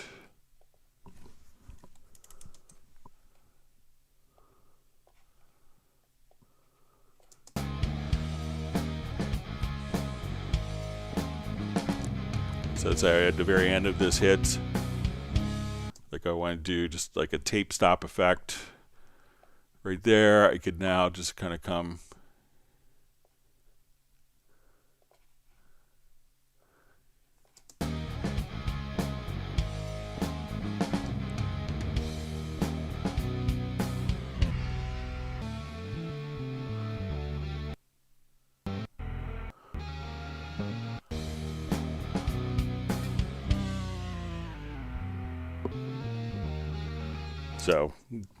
but that's what the different algorithms do and how you could change them. So if you have all the events selected on the project window, we can change the values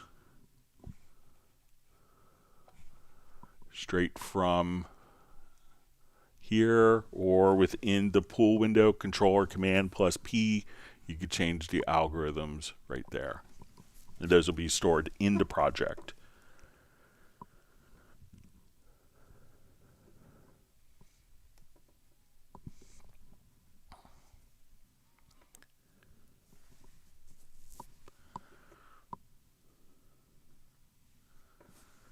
Okay.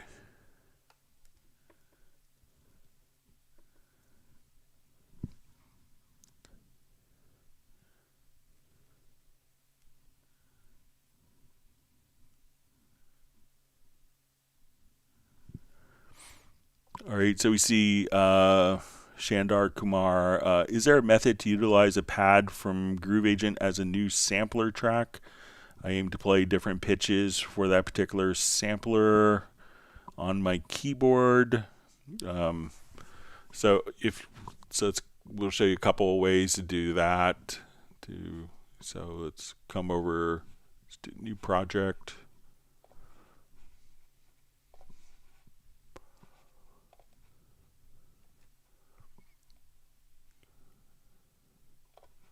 All right, so we'll come here to Groove Agent SE. All right, let me load up Kit.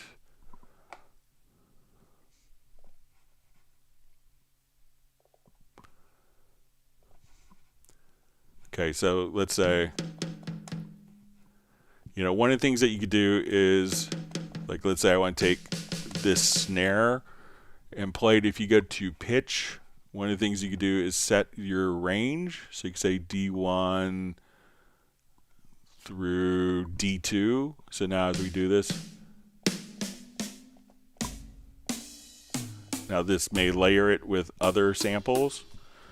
But if you don't have other samples on, you could just say, okay, I want to come here and let's set the low key to, so you could kind of spread it out under pitch. Another method to do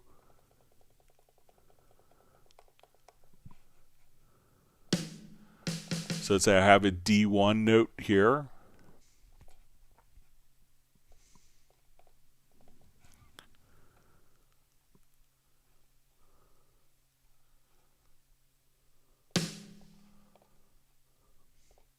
Okay, so I just have a single note.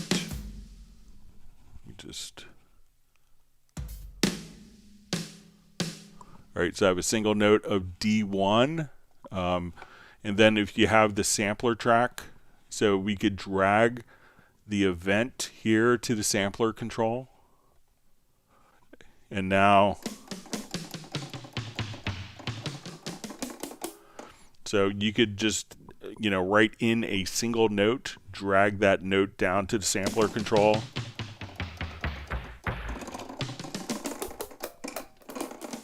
And be able to play it. So once you have just a MIDI event that's routed, a MIDI note is routed to that, drag that one single note as an event to the sampler control, and that will make the sampler track from that particular sample for you.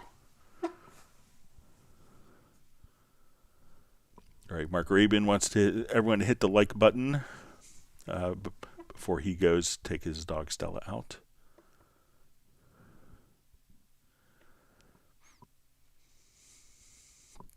All right, so we see a question, do Cubendo exist?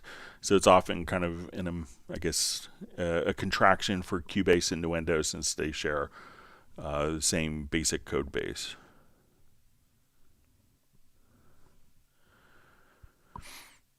All right, so we see from question, would Cubase 13 support bridge of 32-bit VSTs? I'm a sucker for the old Quadrafuzz, can't live without it in my Psytrance productions. So you can run something like JBridge, realize that will often mimic and could cause issues, but you could definitely kind of run it in JBridge, and also check out the the Quadrafuzz as well. I know it's different, slightly different, but it's kind of the same underlying algorithm. You still pay Craig Anderton royalties. He was shocked by that. So, and if you're running it in 12 with a bridge, you can run it in 13 with a bridge. So,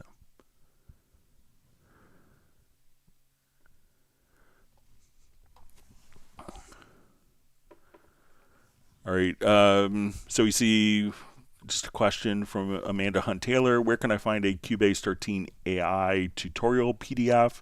So there's going to be, Cubase 13 documentations, but what you need for a tutorial could be vastly different than what someone else needs. There are a lot of getting started videos on Cubase. I know Dom has done some. I've done some, like your first recording with Cubase LE, that you could check out as well. But let us know exactly if if there's one particular thing you want to see, we're happy to show it for you on the live stream here, Amanda.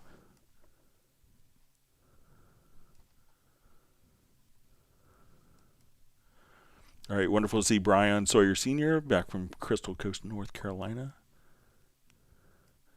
All right, we have Ivan Garcia sending hugs from Ibiza. Thanks for joining us today.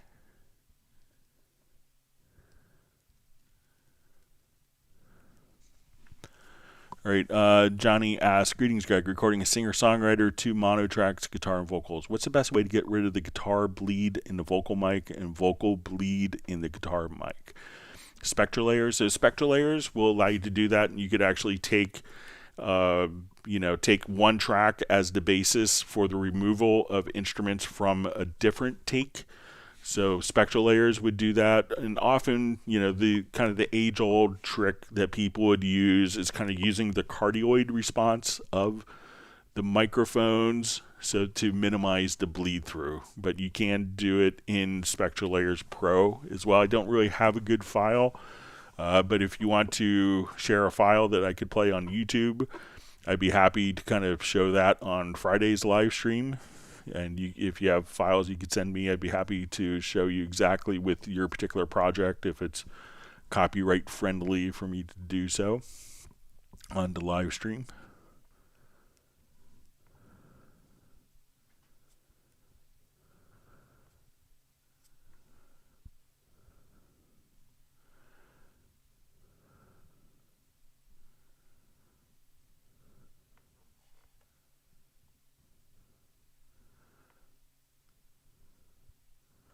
All right, so you just see, okay.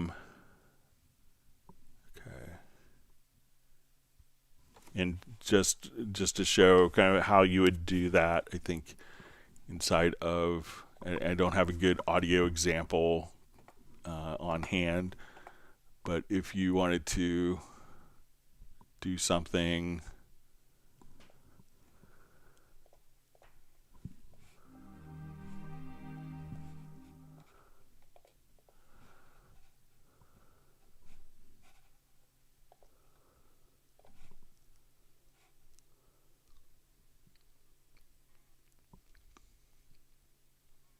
so now, once we're in here, you could choose, I think it's under the bleed, and then you could just choose, reduce bleed from particular tracks. So you could use one track as the way to reduce bleed in the other track. All right, so we have Elevation checking in from Detroit. Thanks for joining us today.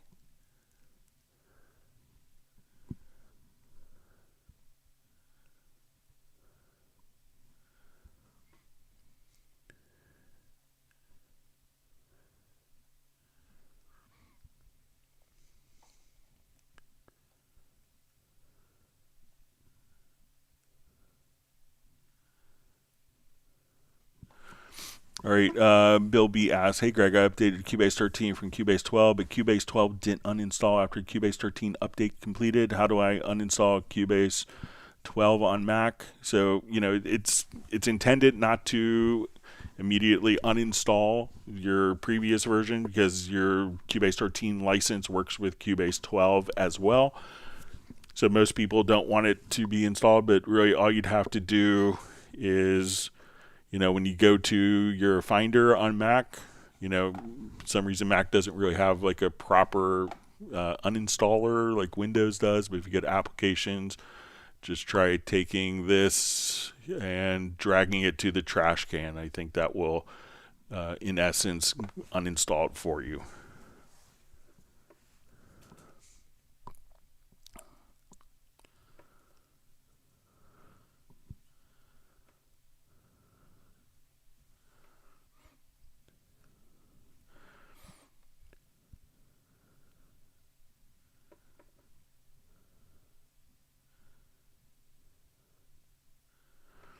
All right, so we see from Matthew Mulvaney, can you explain a little about profiles? For example, if you make an alteration, is this auto saved in default, or do you have to save as another name? Plus, is the profile separate to the song?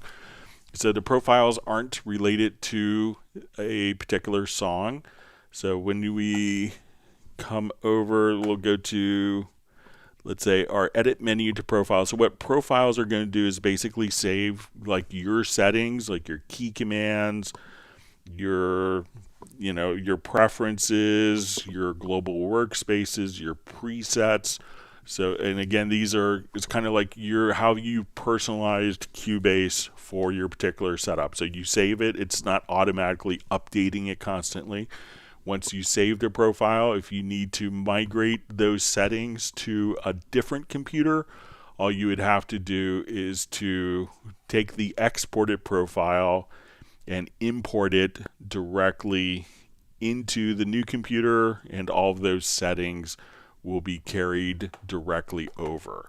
So think of it, it's not going to dynamically update anytime you modify a keyboard shortcut, but when you need to take your settings maybe to your friend's Cubase rig, and you use different keyboard shortcuts, different preferences, without having to reset all those manually, you could just simply save your friend's profile before you import yours,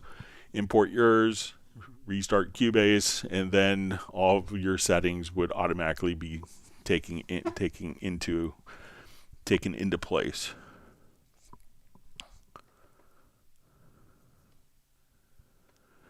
All right, so you see from Coast Mastering, hey Greg, in Wavelab 12, trying to capture an OTB file. Get this error, the output file name is not valid. Check the active naming scheme preset. Can you point me to where this is and how to fix it? Thanks. All right, so let's take a look. I haven't played with the OTB files yet, so.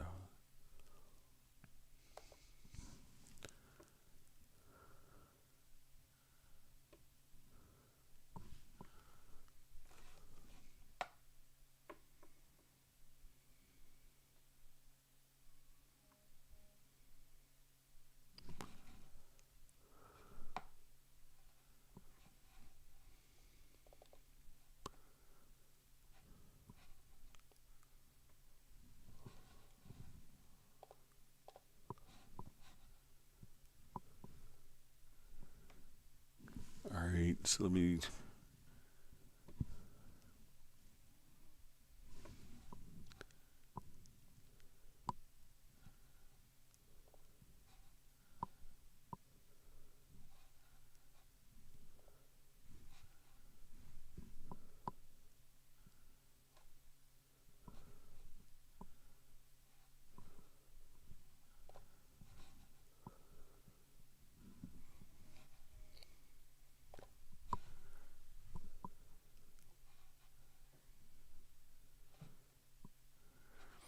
Okay, let me just see if we can set.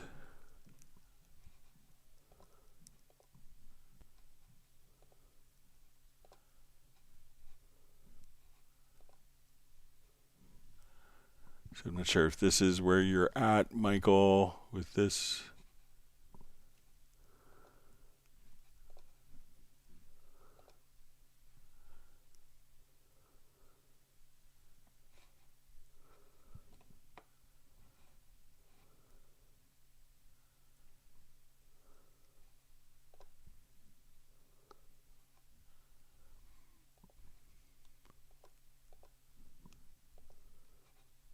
So let's say we give it a named file here.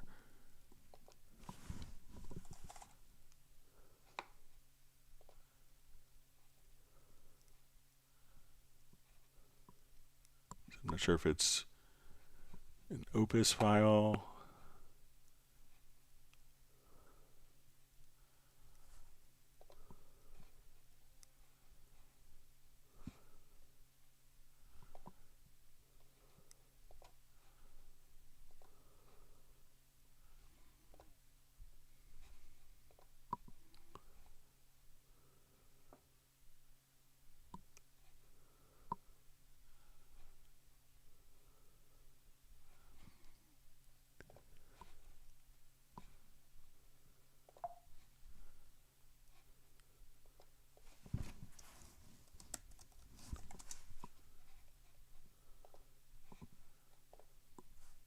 So let me know if it is like the Opus file format that you're working with. Maybe if you give me a hint where to find OTB in Wavelab 12. I haven't done that yet, but if you let me know, or if you want to chat right after the live stream, I could give you a call. Congratulations on your Grammy.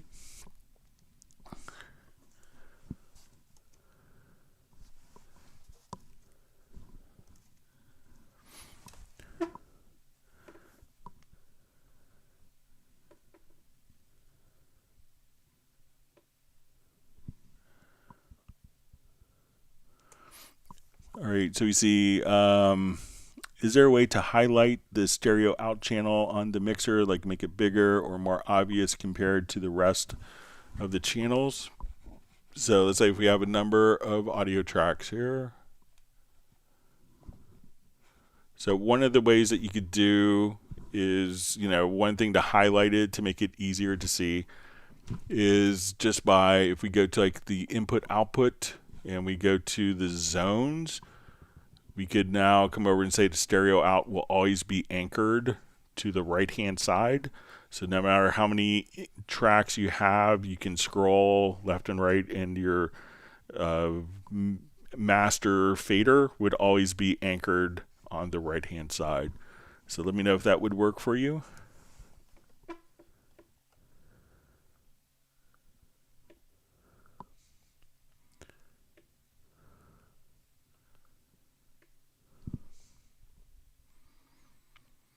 All right, Daja asks, hi Greg, Cubase 13 Pro, can you talk a little bit about how Cubase 13 handles bit rates / resolutions, and how importing a vocal track with a different rate than a project can change the tempo format of that track? So one of the things that you could do is, if we go to your project setup here, we could set the sample rate for your project and your bit depth.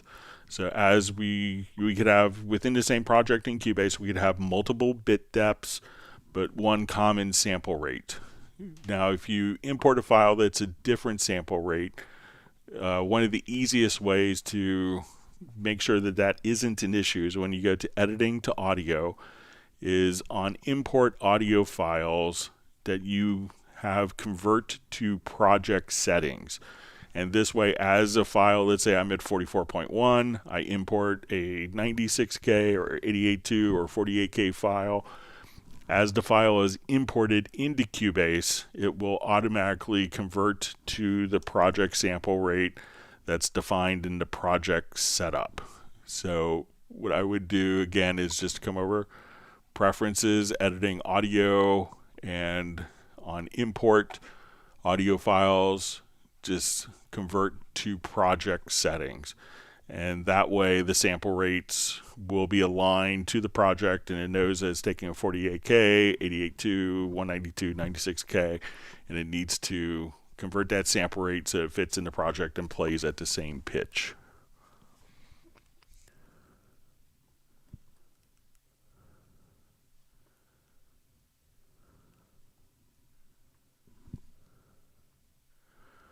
All right, so we see I have a color blind problems and actually barely use colors, but when looking at your mixer with colors, it does make it easier for me. That's all you've done, right? Just colors for channels. So yeah, in the mix console, there's preferences. So if we come over to preferences and we get to user interface to track console. So here I could colorize the tracks. So if I hit apply, we can see that the tracks are now not colorized. We're going to colorize the tracks. We could colorize folder tracks and also colorize the mixer channel. So if none of that is set and I go to my mixer, it's not as engaging.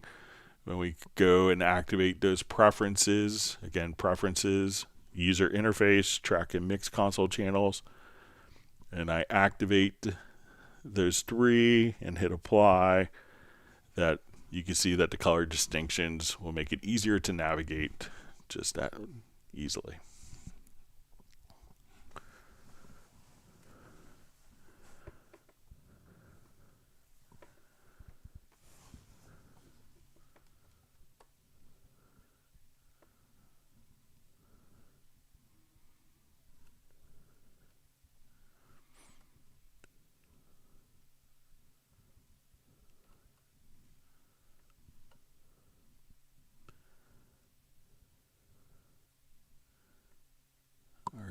reading through comments.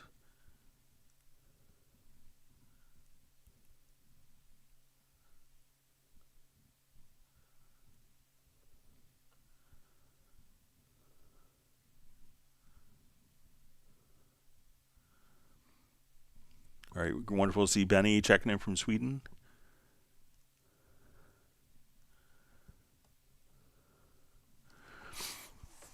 All right, so we see Blackbird Officialis ask, hi Greg, is there a way to stop Media Bay from importing key information? So, if it's the key information is embedded within the audio file, it's going to recognize that. So let me know if there's a particular reason why you don't want the key information, so you don't necessarily have to have it follow global transpose. So if you're working with files and you realize that they're and we have like a transpose track, let's say we'll come here and that they're following the particular files, all you have to do is, just tell a file. Let's see, we have to put one into musical mode here. Let's just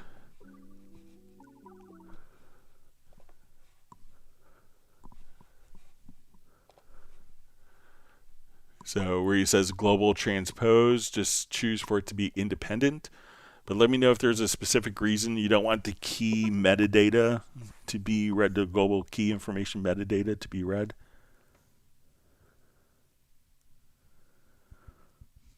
So we see, guys, does anyone know a plugin like Contact, which also has a variety of libraries? Hallian. And we think of Hallian as FM synthesis, wavetable, granular samples, organ, and virtual analog synthesis all in one particular one unified instrument. And it does have lots of libraries.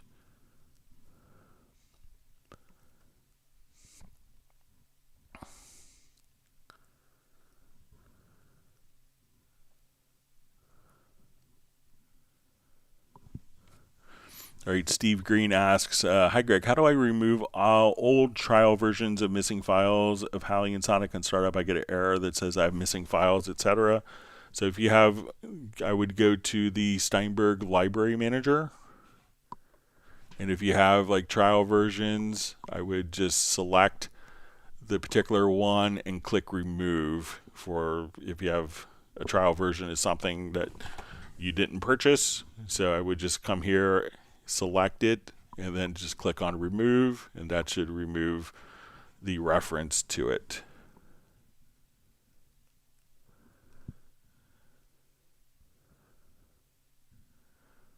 All right, wonderful to see Michael Teams on. Again, thanks for sending me a text.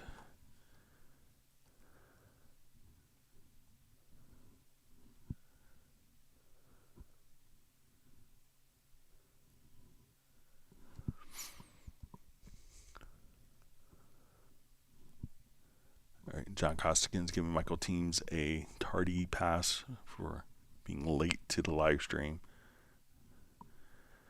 All right, so we see a question from Blackbird Officialis. Hi, Greg.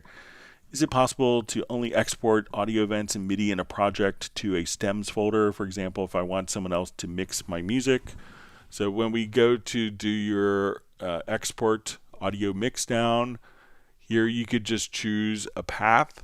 So, you could automatically have it go to the project mixdown folder, or you could choose any path. So if we have everything set up here and you want to create kind of equal length audio files, all you'd have to do is select multiple, select all the elements that you want to be included, and at that point choose this path, and then all the files would be exported to the path that you choose right there. So once again, file, export audio mixdown, select multiple, select all the elements, and select the path where you want all the files to be saved to. All right, Heartbreak Time Machine wants people to smash the like button.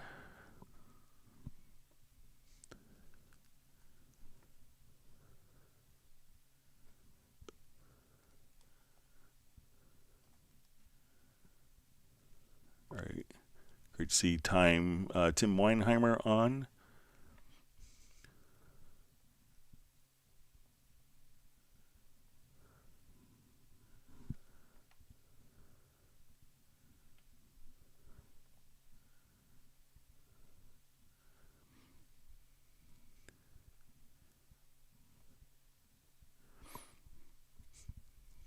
So we see I see a comment, I mean, where's this stream been all my life? So it's usually here every Tuesday and Friday.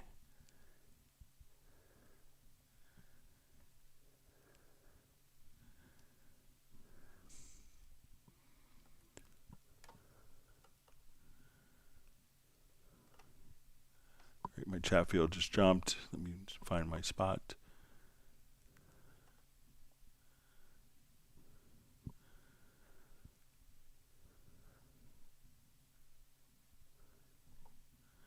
Okay, so we see Gerald Ely's on the golf course, but stopped in to hit the like button. Sounds like a good life, Gerald. All right, thanks for hitting the like button. There you see Michael Pierce. Great, wonderful to see you on. Just hoping everyone is safe and is having a great week, and he's doing a lot of very audioing in the past.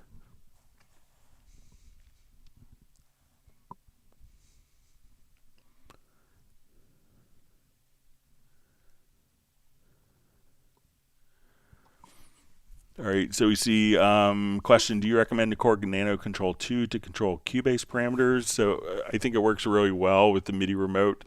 I got one just to have kind of like a dedicated MIDI remote device, and I have to say I really like it. One is it's incredibly small, so I don't have to go out and buy special furniture for it. If it's like right above my computer keyboard, it's always in reach. So I really like my Nano Control. I think it's a wonderful, I think I paid $79 for it.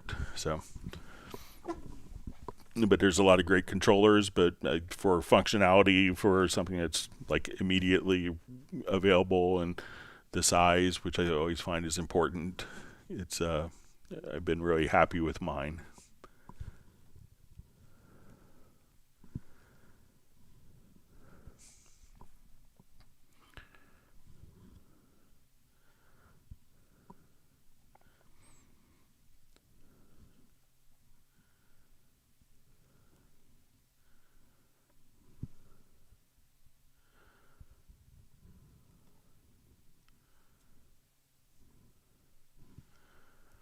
All right, so we see, hi Greg, I know how to do effect sends, but how would I do sends from vocals, guitars, and piano for something like a rear bus track?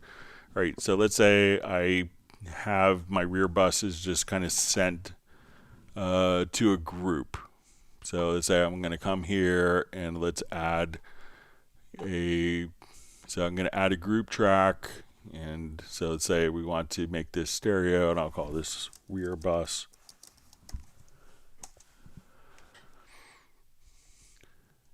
And now I want to take like these tracks and send them to my rear bus. So I'll just come over. Let's turn on Q-Link. So I have these selected tracks. And now I want to send these to my rear bus group, turn them on. And so instead of sending it to an effects channel, send it to, or you could create a group channel. So let's say if I want to take these tracks 3 through 8.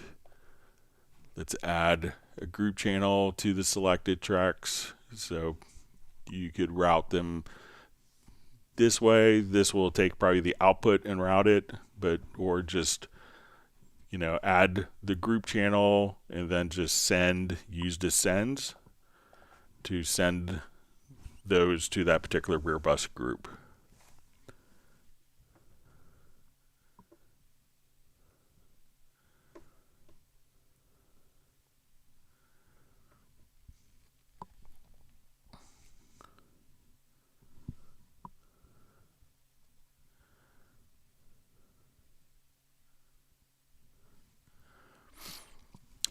So we see from question, so as far as vocal tweaking, should I try Elastic Pro Pitch instead of time? So, see if it sounds, you could alternate. There's no consequences. of trying, an edit or processing the file and then switching the algorithm to see which sounds best for the particular song or the particular situation.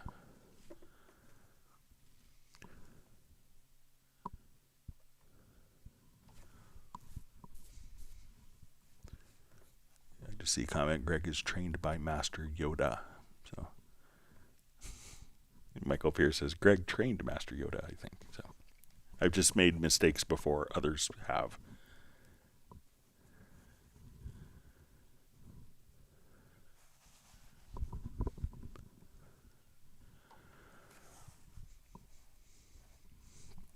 All right, so we have a question. I made a track preset with effects track, but I don't know where to recall it in Media Bay.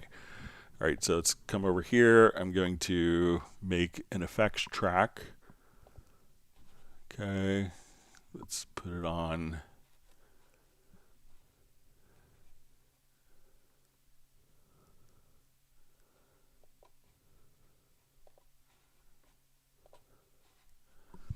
Okay, so we have our effects track. I'm going to right click and let's save track preset. So we will call this February 13th, 2024. Okay, so now if I want to add that track, let's jump back to our media bay. Let's go to user presets, to track presets, and then let's see if it shows up as.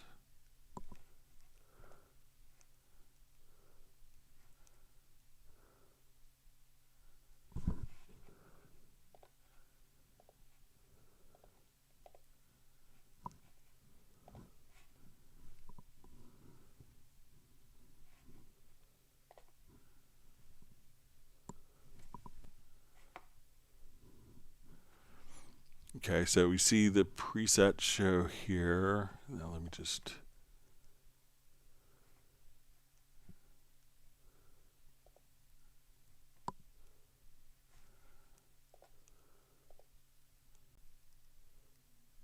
Oh, it's just right here under audio.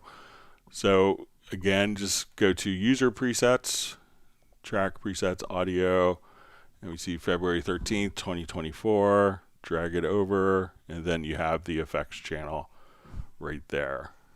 So once you do that again, user presets, if we want to do it from the full media bay. So we go to user content, track presets, audio,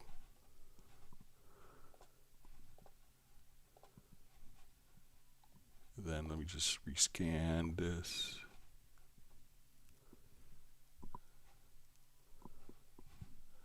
But yeah, so just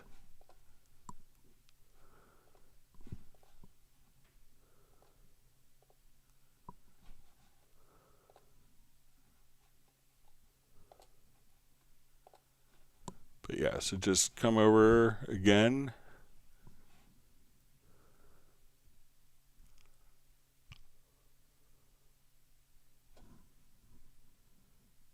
Just doing a quick scan of it. But just look under user presets, track presets, audio, and then you'll see it right there.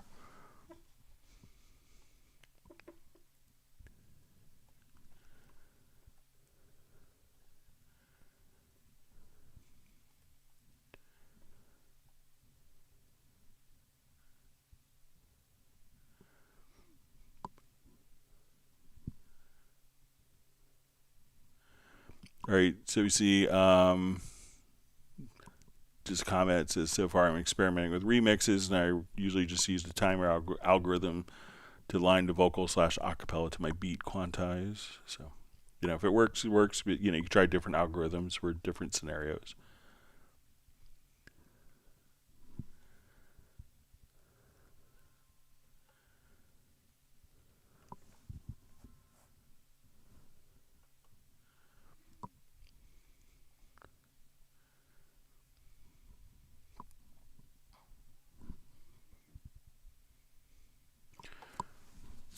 All right, so we see a question, Greg, could you make a basic explanation of the free warp tool on vocals? I like to take a vocal on X BPM and make it sit well on my different sidetrance BPM. Okay, so depending on, if I would say that the warp tool is going to be used more for kind of maybe modifying rhythmically different elements. But if you're in musical mode, so let's say my tempo I'll set to 140, just row.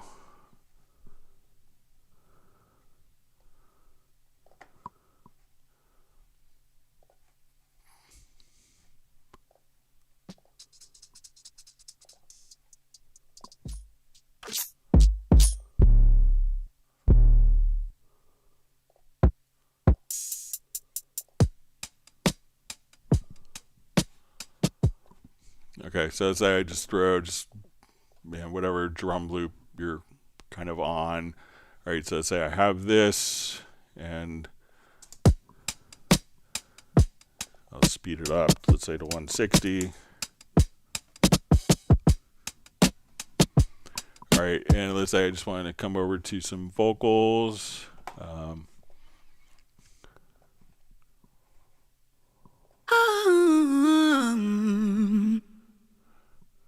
All right, so I want to drop this in, say on a beat.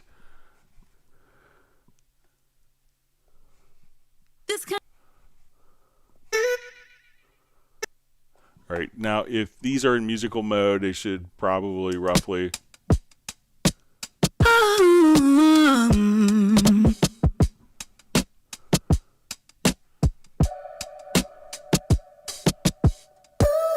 This kind of loving got me doing things unimagined.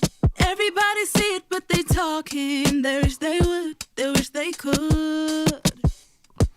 All right, so say I would just want to take that, and now as I speed it up, because it's in musical mode here, let's say now I want it to be 100, 200 beats a minute. All right, so we'll come here, and now as we play. This kind of loving got me doing things unimagined. Everybody see it, but they talking. They wish they would, they wish they could. So those will all kind of speed up to match the current tempo. But let's say let's go to 160 again. So when I would use free warp on a vocal is I will just come over. So we can see that we could have so we could see, okay, I want to come over here.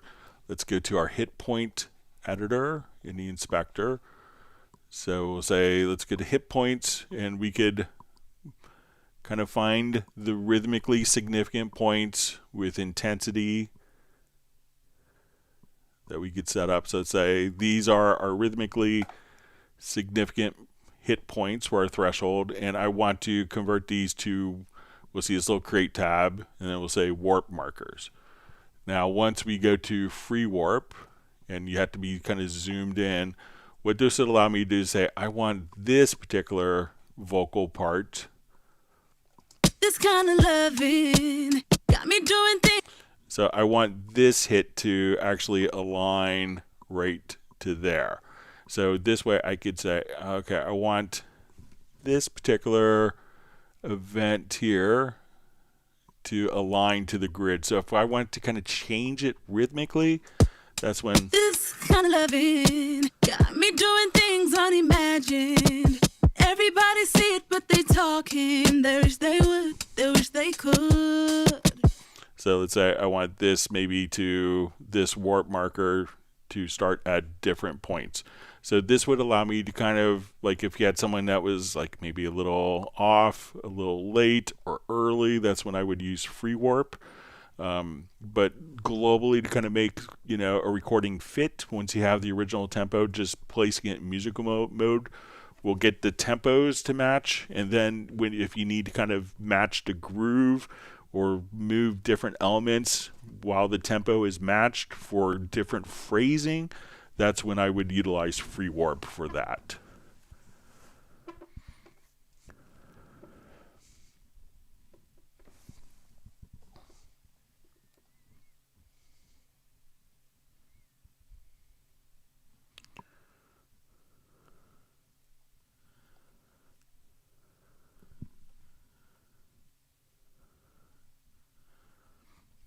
reading through comments.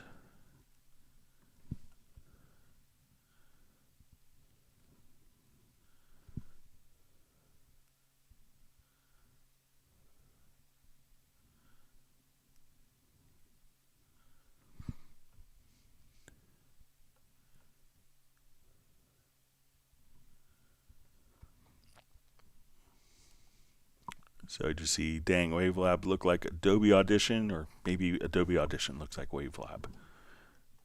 I think it's been out much longer. So Wavelab's been out like 30 years.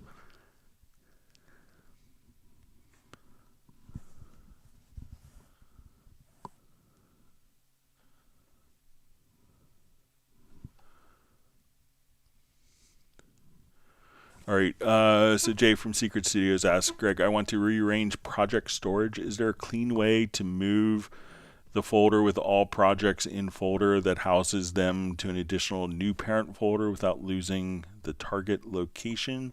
So if you want it to, if you have files that are kind of scattered throughout the entire project, if you want to come over and, consolidate everything to, if you wanted first to consolidate all of the audio files to a particular folder, you could, when you go to the project folder here, you could see the project folder location. So I haven't defined it for this, just my nonsensical creation.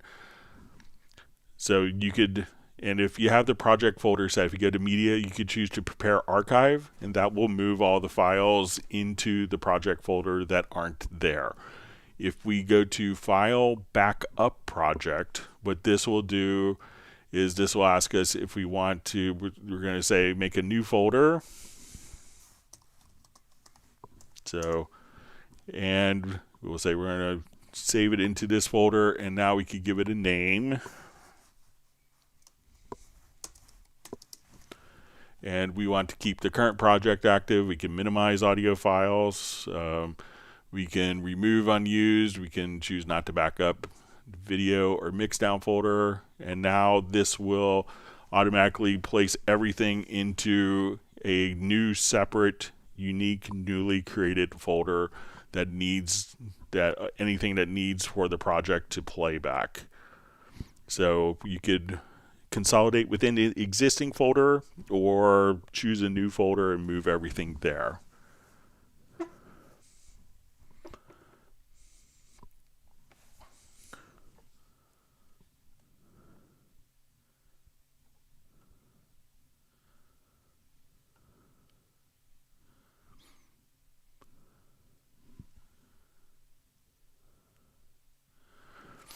All right, so we have a question, Cubase 13, Windows 11. Is there a way to change the color of individual MIDI bars in the editor? It's based on velocity now, but can we change the selection and then choose color? All right, so let me just do some 21st century composition here.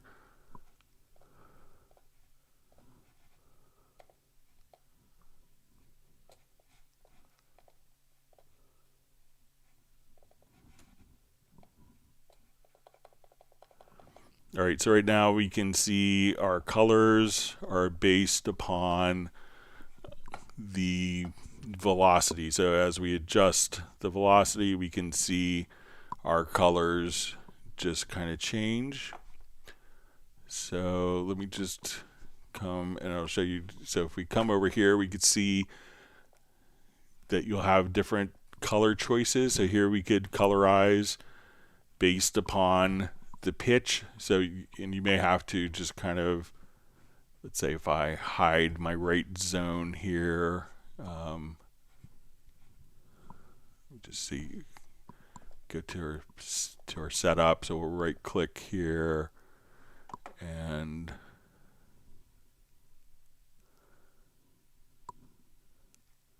it's probably just off screen.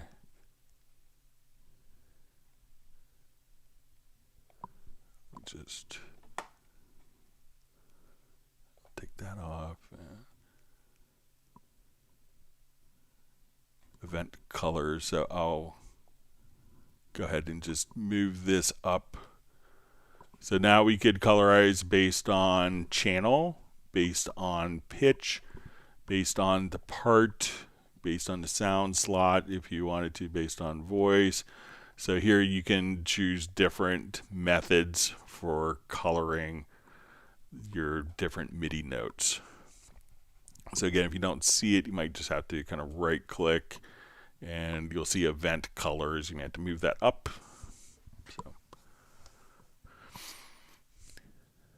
So let me know if that's good for you, Ed.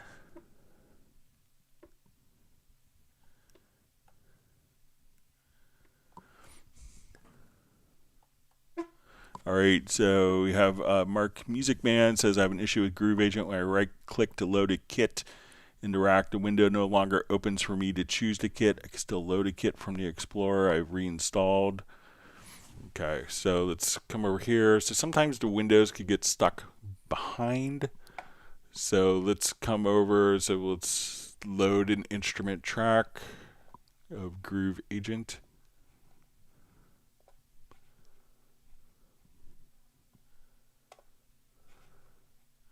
Okay, so when I come here, we say load kit. So it could be that maybe that Groove Agent is on top of it. So see what happens if you move the Groove Agent interface away and see if maybe Groove Agent is just covering up the selection for the available kits. So it could be something like that. But try that and let me know.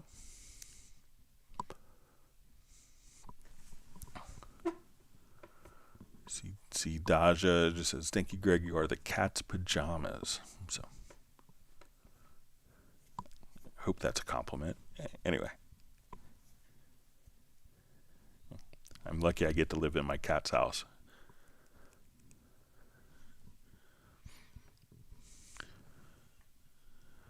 All right, see comment, love Cubase. All right, we see Graham Witcher checking in from Royal Wooten Bassett. Thanks for joining us. Always great to have you on.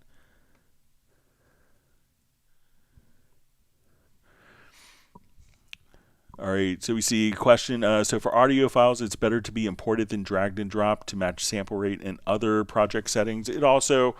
That will also apply to those settings, will also apply to audio that's dragged and dropped into the file. So it's not necessarily just from the import menu function, but it is also when you drag and drop audio, that audio will be sample rate converted if needed.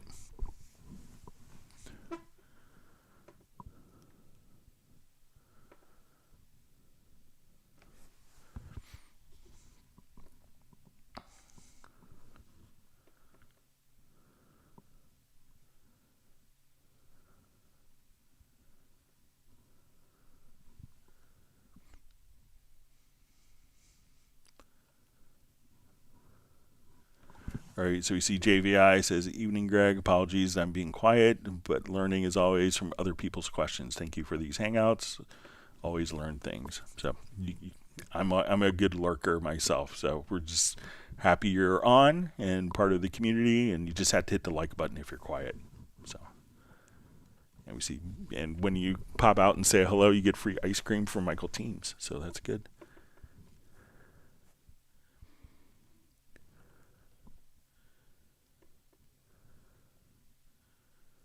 All right, so we see that we're at 100 likes.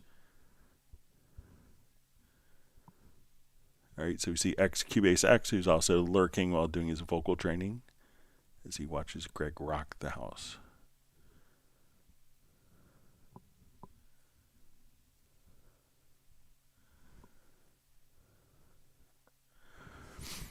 All right, so we see Jim Fox, who lives just a couple miles away from me. It's great to hear from you, Jim.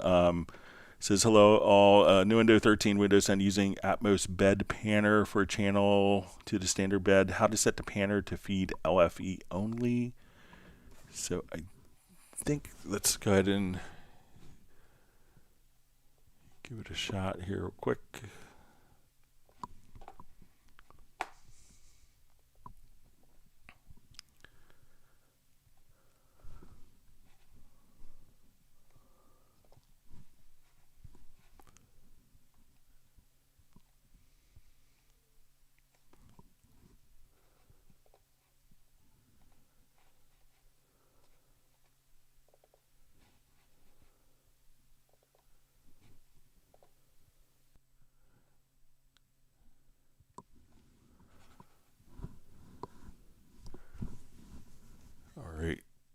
So let's just come over here. Let's say. All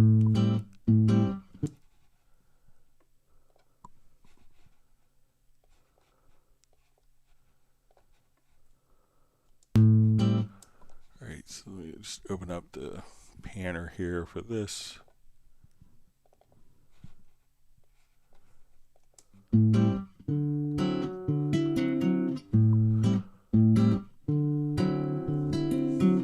All right, so Jim asks, using Atmos bed panner from a channel to the standard bed, how to set the panner to feed LFE only. So let's see if it's in.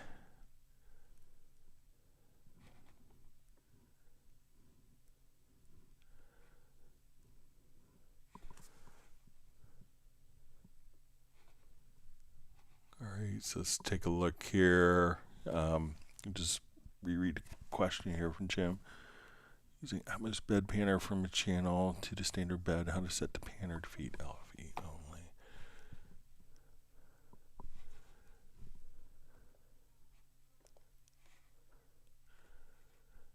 All right, so let's say if we come here, I'm going to take off the automation.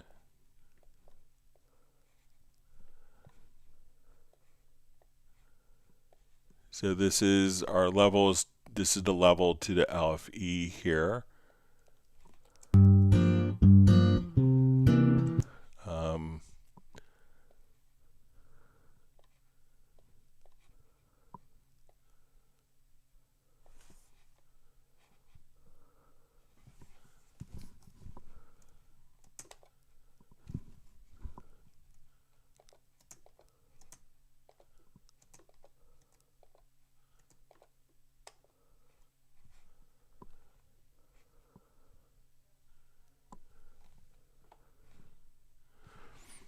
And let's just see if I send this.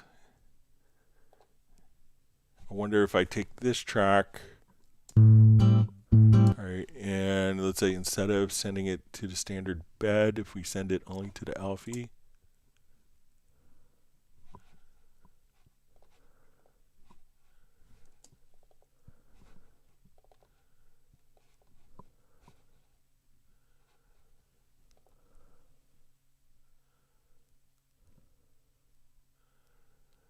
So give that a try, Jim. And if you want, I'd be happy to kind of come and do some Dolby Atmos stuff with you in your house since you're only 2 or 3 miles away.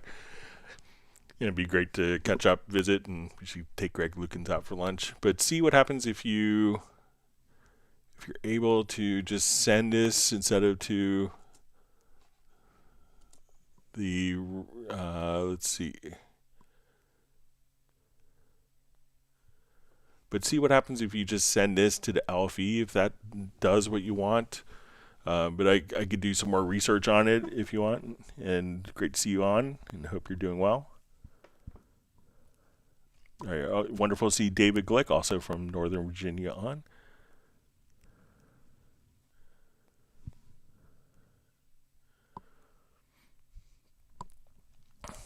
All right, so Ed says his question update. My question is about the MIDI color bars. Was making custom colors based on what bars you select. Example, 5 bars, change to red, select to change to yellow, etc. All right, so let's say if we have MIDI that's going on. So I think if we're carried over the MIDI events from, so let's add an instrument track here. So I think if we wanted to do that, you may have to have the events themselves kind of change colors.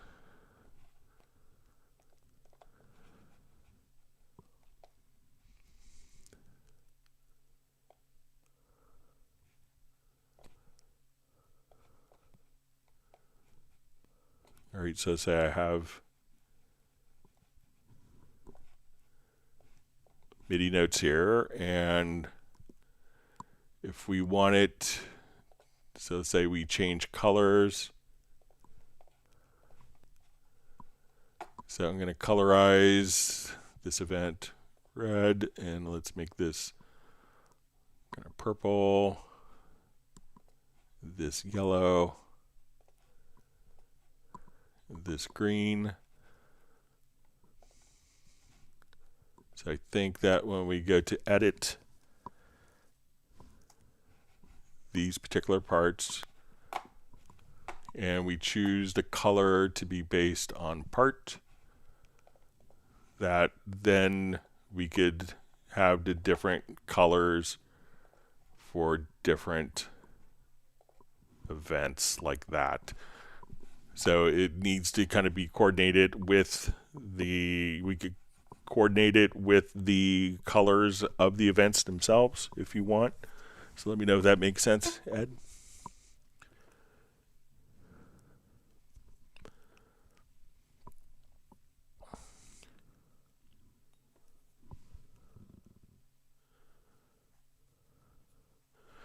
All right, so we see another newbie question. Is there an option that when I scroll left to right with my mouse on the main window, it would move at the same place in the downside bar, like where the sampler is?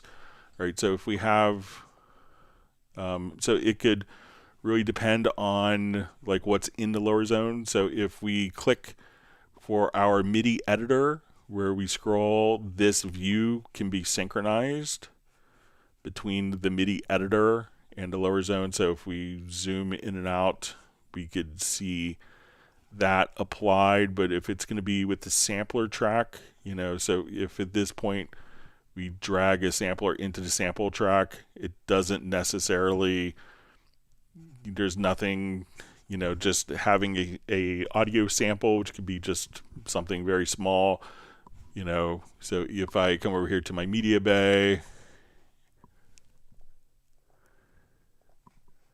let's go to loops and samples, and I just wanted to drop that in. So this sample may not be on the project window, it may not be synchronized, but but for the MIDI editor, so once you're in the MIDI editor,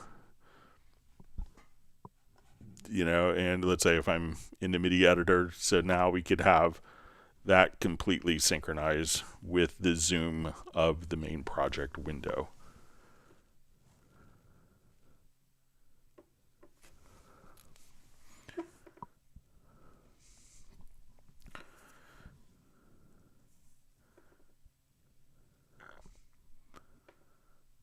All right, so Red Groover asks, hey Greg, would you explain what the EX means on Groove Agent pattern pads, please? Okay, so let's load up a kit here.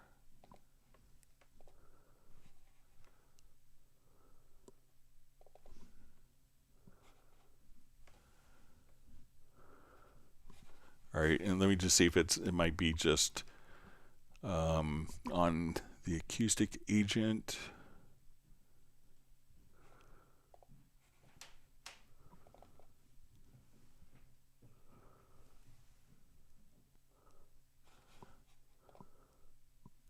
All right. All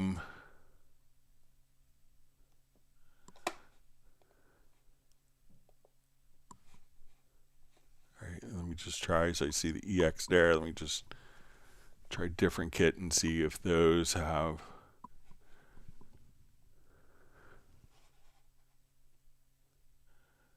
Okay, so I think what that might be is like an exclusive. So let's say if we have,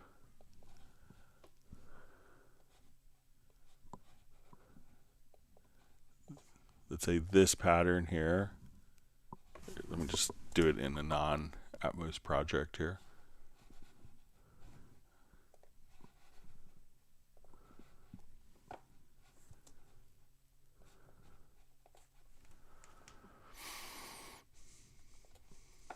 All right.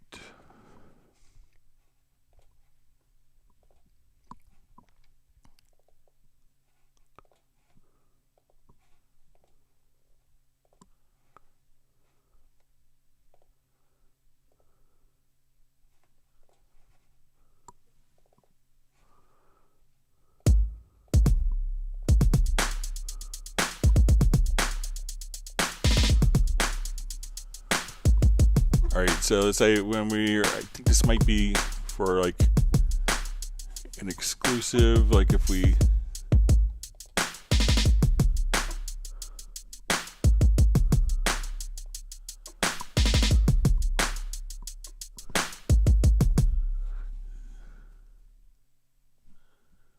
So let's see if we can change this.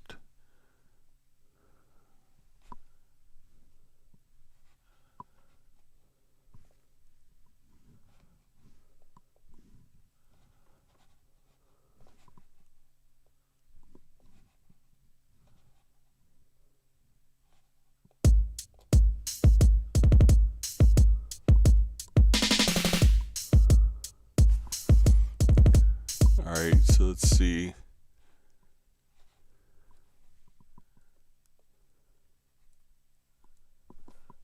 I want to say it's maybe kind of like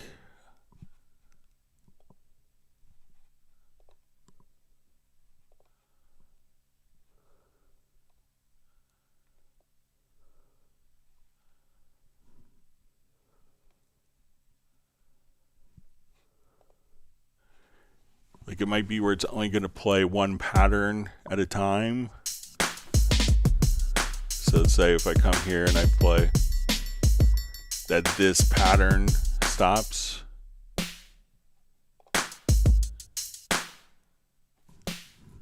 So it might be something like that. Let me just see if.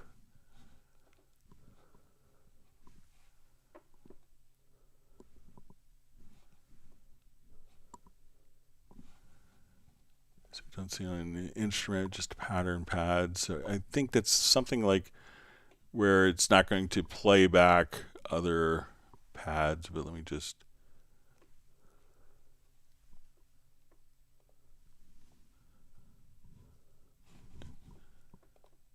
All right, so here's the exclusive setting. So yeah, so we turn that off, then the exclusive, so that way we can't play multiple patterns at once. So you need to kind of click right here, and then you can see the exclusive mode right there.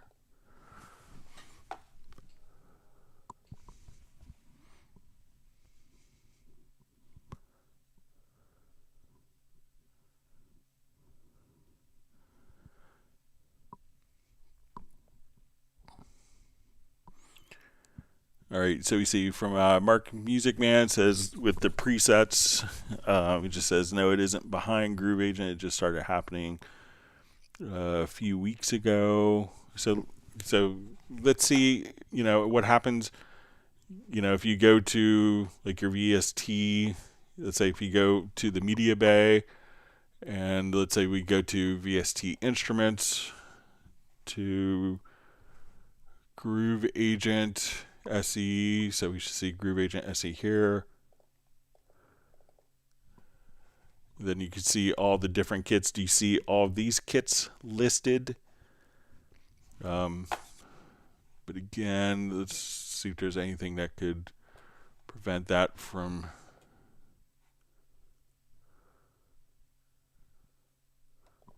And also, do you see it if you come over to the right-hand side and you click on this little folder? And here you could select your different kits as well from the internal browser. Let me know if you see your kits from the internal browser as well. Sorry about that.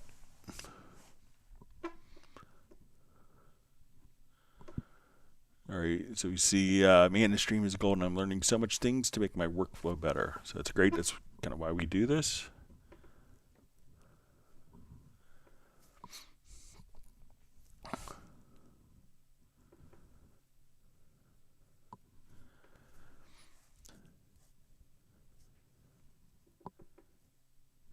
All right, so we see question. Hi, Greg. How can I create a macro to select all the track in the session and run a saved plugin chain in direct offline processing? All right, so let's see.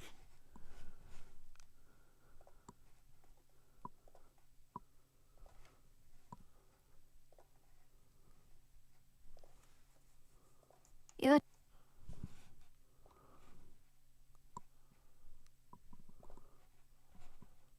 Okay, so I'm not sure if they're on separate tracks, but let's say.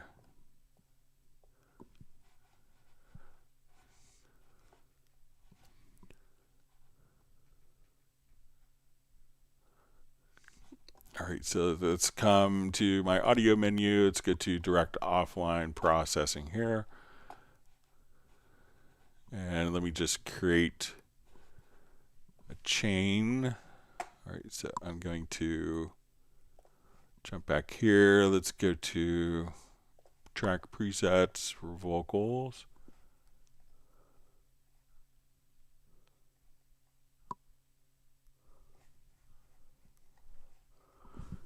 All right, let's just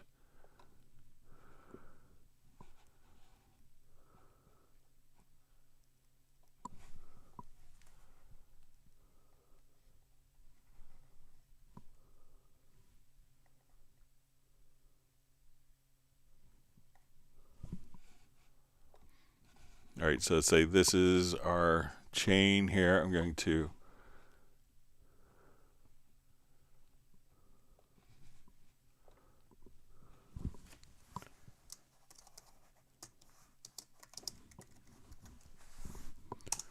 okay, so now we have this particular chain.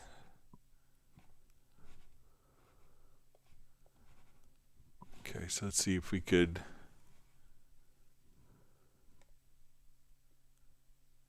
trigger that from the keyboard shortcut.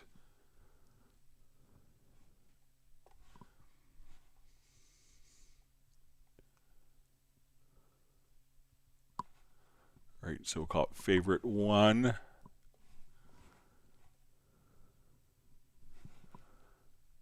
Okay, so what I want to do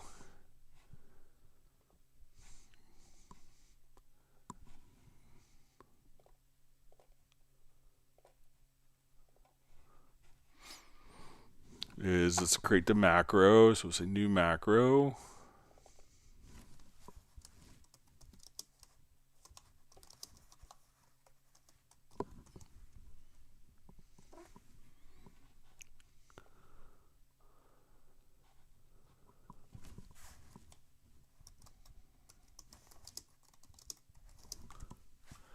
So we'll say select all on tracks. Let's add the command, select this.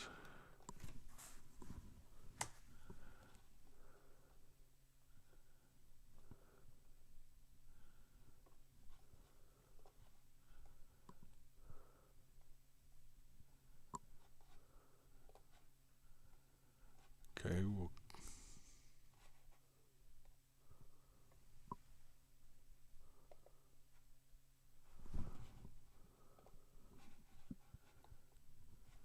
add that command.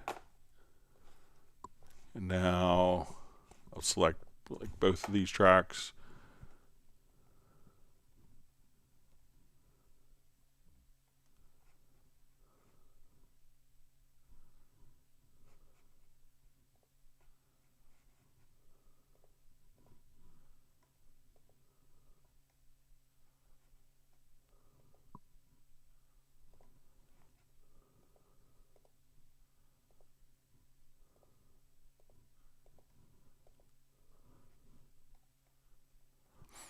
All right, I'm just going to build it again here. Select all on tracks.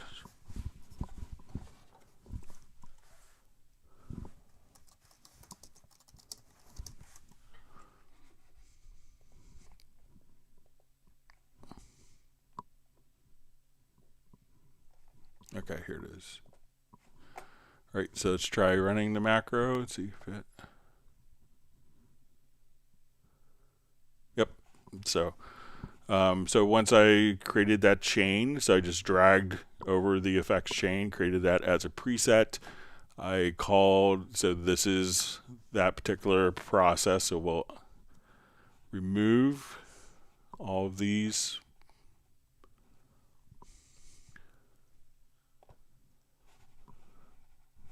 So we're going to select all on the tracks and then run that as a favorite. So again, I have these two tracks selected. We could create a Project Logical editor to select all audio events, but just now come over here, run macro, and you can see it processing. All the files have been processed just like that. So again, just select all on tracks, and then once you have that saved as a favorite, you can call it up and recall it within a particular macro.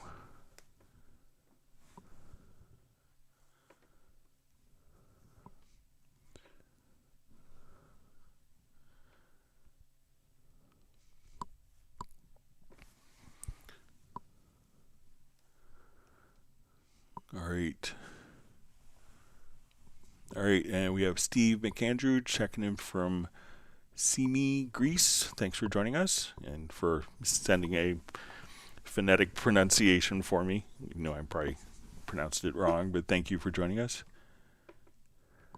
All right, he says, keep up the great work. Every day is a school day, and I never fail to learn something new here.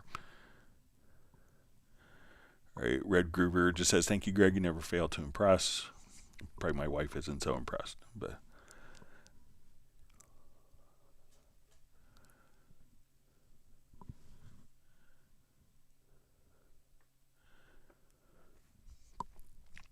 So John Costigan clarifies, hi Greg, in regards to my Nectar MIDI signal flow problem, the MIDI Flex 4, I'll clear my throat, 4 shows up in the inspector, but Cubase shows no MIDI data coming in unless I unplug and repatch the USB connector. Thank you. So let me know if there's any other MIDI devices that are currently connected as well, out of curiosity. Sometimes there could be on Windows like a limit to how many MIDI ports can be connected, and maybe when you do that, something else kind of loses priority, but it does seem weird. Because generally, for MIDI communication, Cubase kind of sees whatever's available in the operating system. So.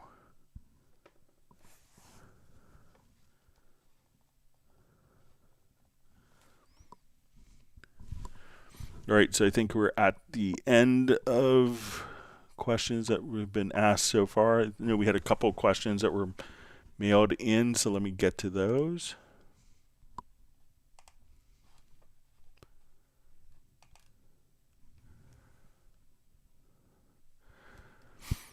All right, so I had a question. I would like to edit sibilance in Wavelab's rainbow waveform. I can view sibilance in the rainbow waveform, but I can't figure out how to edit it. Thanks for your help as usual, Ronnie. Okay, so let's take a look.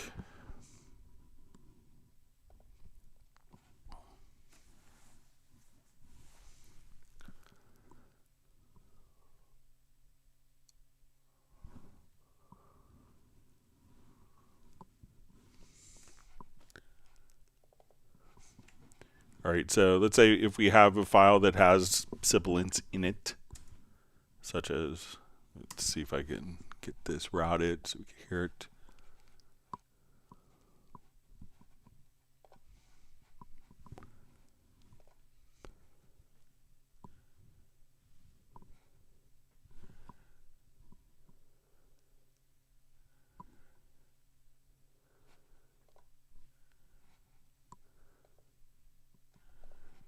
Seems like we should.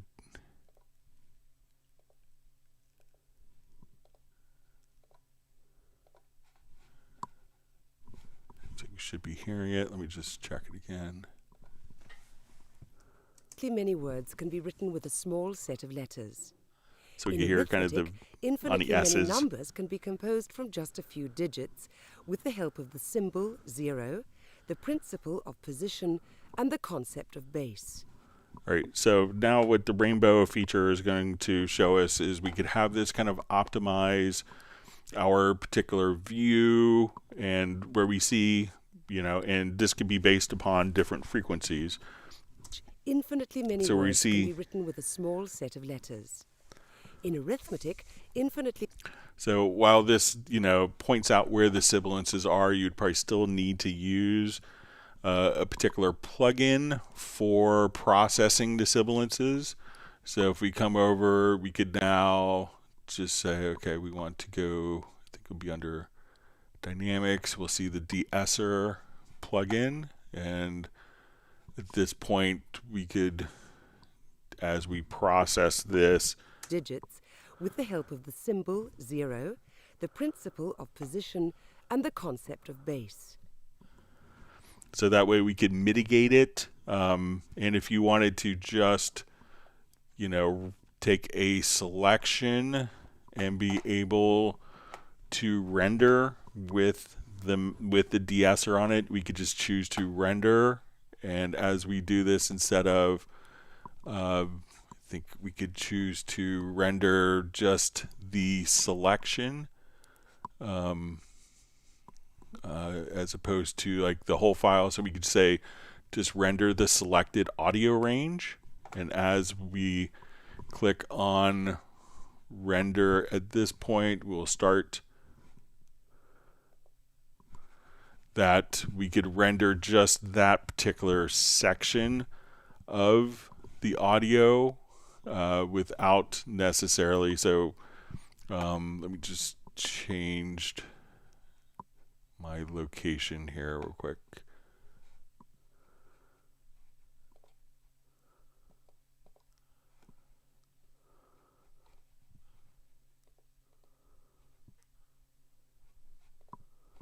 Just choose a different path.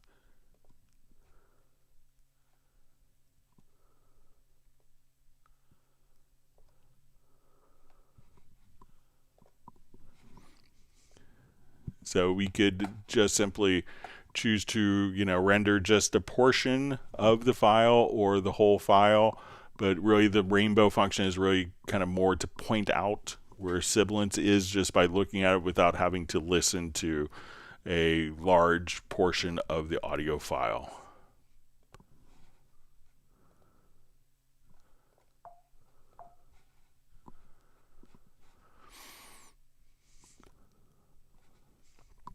All right, next question.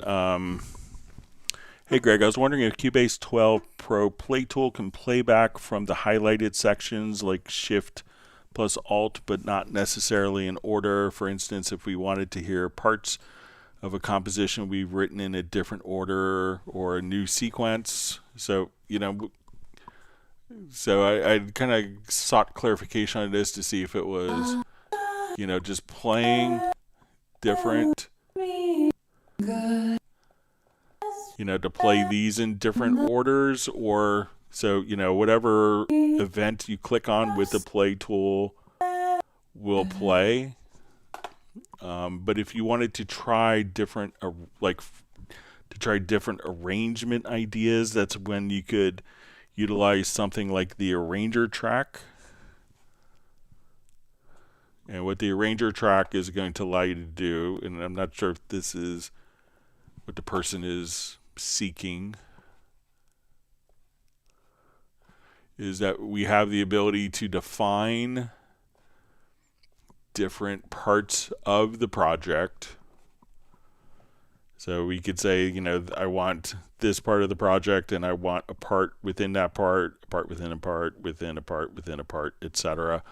And we could create different play orders. So if I wanted to audition different arrangement ideas for different ways of, working and handling, different arrangements, I could come over here, and as I hit play and we have this activated, instead of playing linearly through, Before I knew, all at once you kissed my face. The world was like a brand new place. Felt my fears all fly away. Don't it make you feel good? Knowing that somebody wants to give you their heart. Feel good.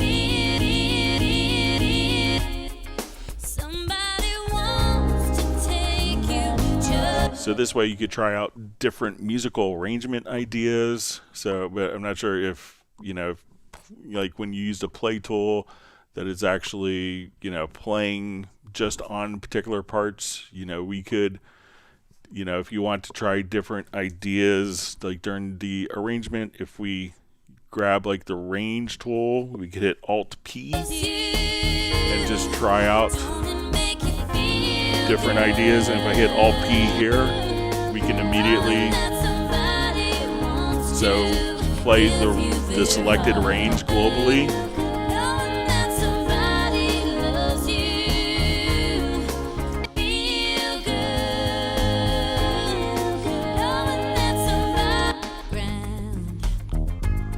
So we could try different ideas like that, but it's not necessarily with the play tool, but you could audition the selected range and maybe, try different ideas or utilize the The arranger track is a great function for that.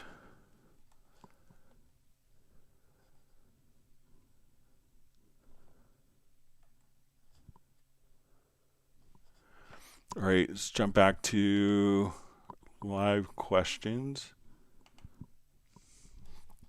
I think I may have had one more question. Let me see if I could dig in my email real quick, see if I can find it here.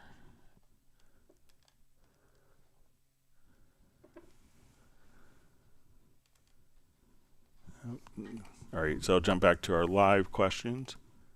Hang on one second. I'll take a quick break and answer something for my son. Hang on.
All right, sorry about that. I'm back. All right, let's go back to our live questions.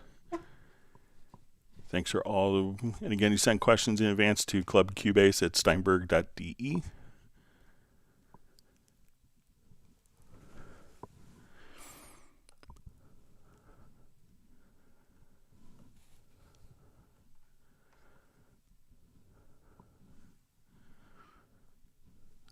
All right.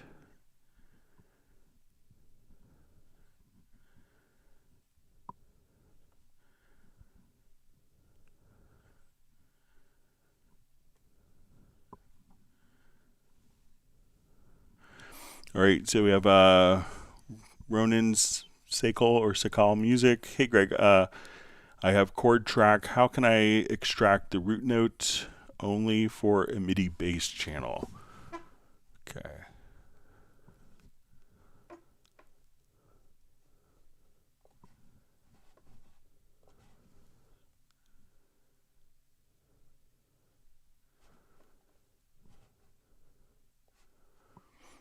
Okay, so let's say I have this and I want only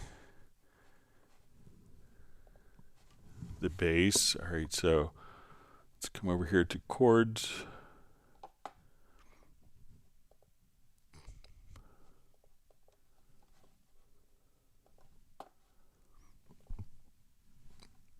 Okay, let's reread this.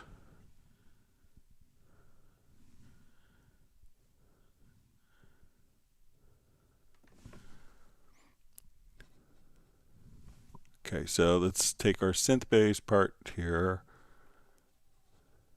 and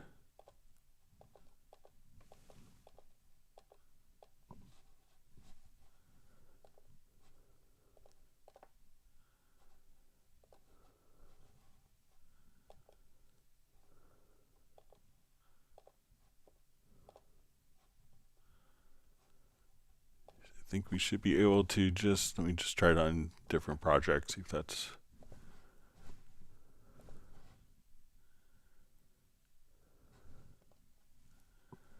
All right, so I'm going to start with the chord track.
Okay, so I'm going to take this.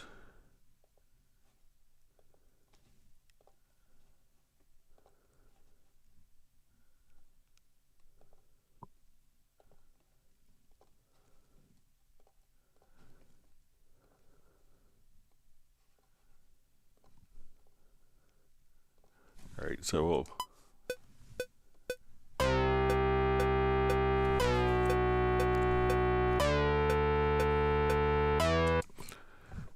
okay, so I think that we should be able to tell it to follow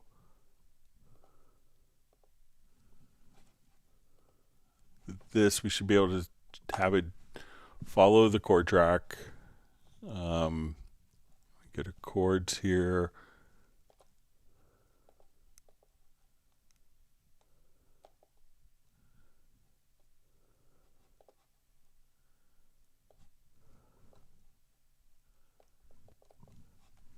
But I think, and if we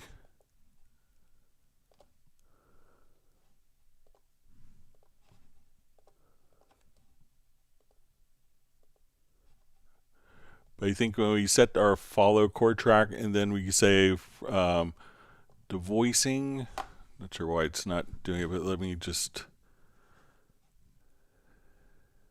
set this up. So we'll go to our project and let's go to, let's say our chord track here, and we'll say chords to MIDI. Seems like we should be able to. Okay, so when we go to voicings here, maybe we just need events. Try switching this to root notes only.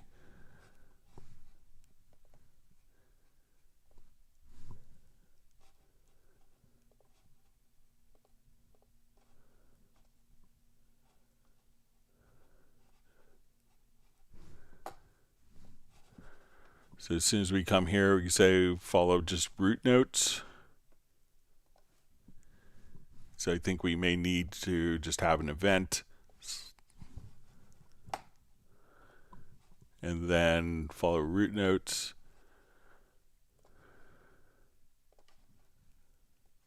So if we have chords that are in there, just choose, once you have an event, just choose where to follow root notes. And that will just take the root note of the chord.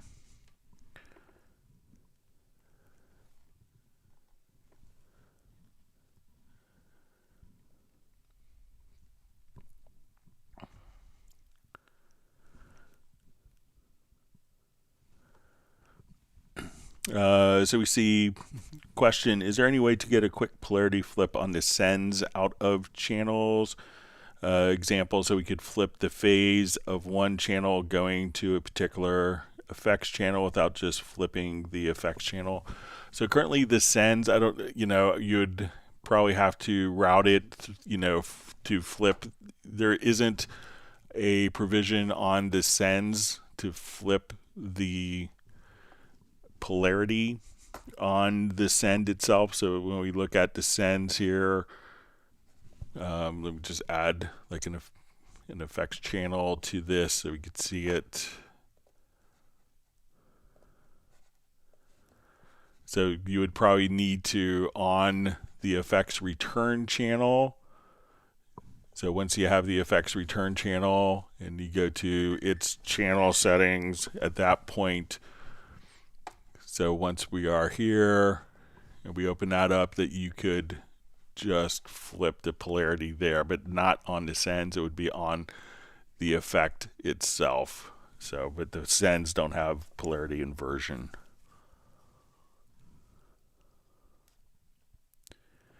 All right, let's see if we have other questions that kind of sneak in. I think we're at the end of questions. All right, let me just see.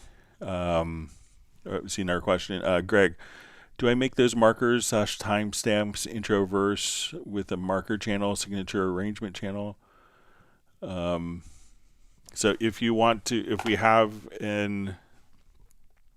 I'll just jump back. Let's say if you wanted to create your own arrangements for the for the arrangement track, all you have to do is, I'll just get rid of these.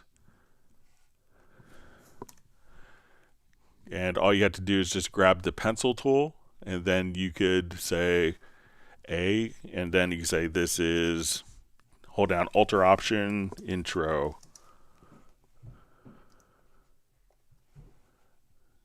Double click Alter Option, Verse.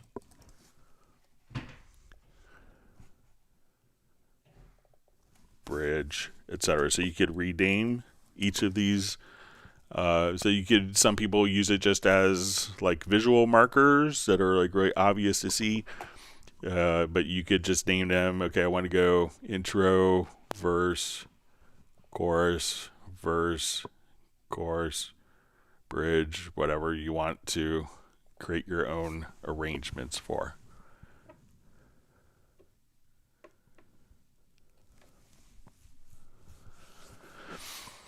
All right, so we have a question. Can Cubase detect chords or recommend chord progressions from a vocal track? So generally, it can automatically do chords from, music that has chords on it. So let me just open up a project here. Depending upon the vocal project itself, let me just open up project here.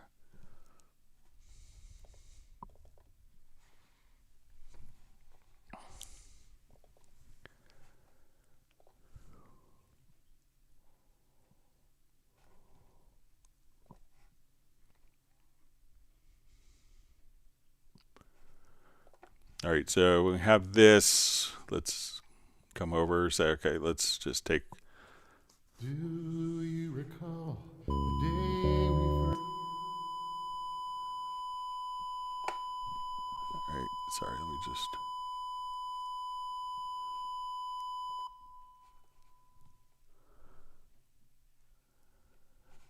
All right, let me just check my inserts here quickly. I think I have a test tone generator. First met, that was a long, long time ago. Seventh grade in the school parking lot, waiting on our yellow coach to ferry us home. You know my way in your heart showed. Caught my breath while you called me too. Believe it now, I'm so in love. All right, so if I, because there's no chords that are in the vocal, so it may not be the most accurate, but let's go ahead and give it a shot and say I drag this up to the chord track. It'll give us some results, but, okay, just try it again here real quick.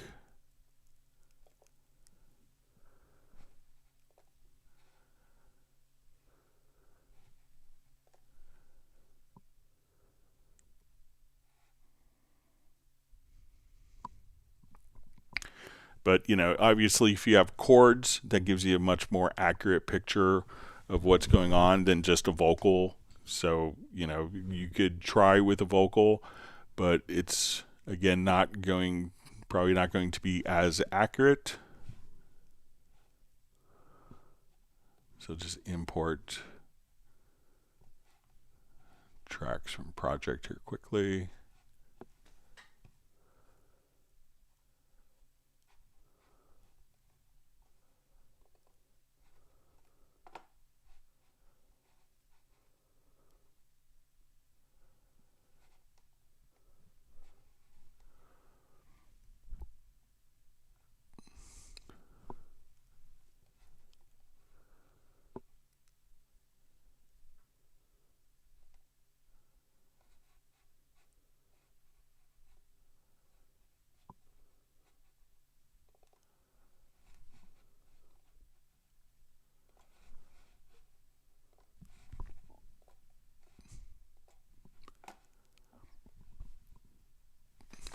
All right, so let's just remove this track. All right, so when we come over to the lead vocal track, we'll go to our project and chord track and say create chord events. So it's going to give you some chord events, but obviously where someone isn't singing, there isn't a part.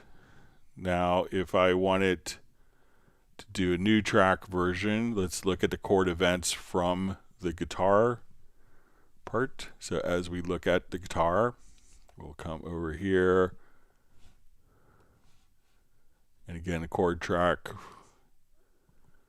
create chord events. So as we look at the two results compared to each other, we can see that there's more data to work with the guitars, but you can get something out of the vocals. It will give you something, but realize that you might have to be a little flexible in its interpretation.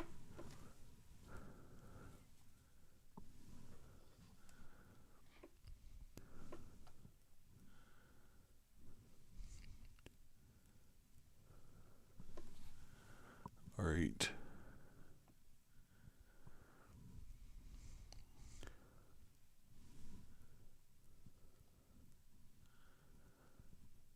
All right, so just see John Costigan, just that MIDI flex isn't working until it's actually repatched his Nectar controller. So it kind of sounds a little odd to me, but see if you disconnect other USB peripherals, if that has any effect or impact or changes the behavior at all, just to see if it's a power issue. All right, so let's see, I think we're at the end of questions. We'll see if there's any more questions that come up. If not, we'll wrap up a little early today. I want to thank everyone for all the great questions. And there's usually a delay from when I speak to when you guys hear. So we'll give it just a little bit, see if there's more questions that come in.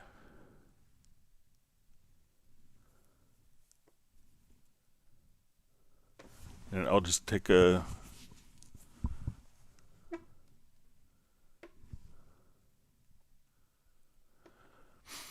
All right, so we have a question. Hola, Greg. I hope you're well. I just update my Cubase 13, and now when I select more than 2 tracks and try to solo in a group, it shows a kind of yellow square instead of making them solo.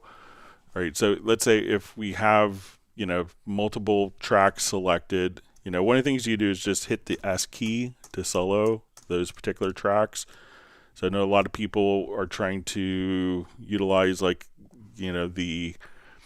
Q-Link, and if you're utilizing the Q-Link and soloing, I think you need to hold down Alt plus Shift and then release the Alt key, the Alt or Option plus Shift.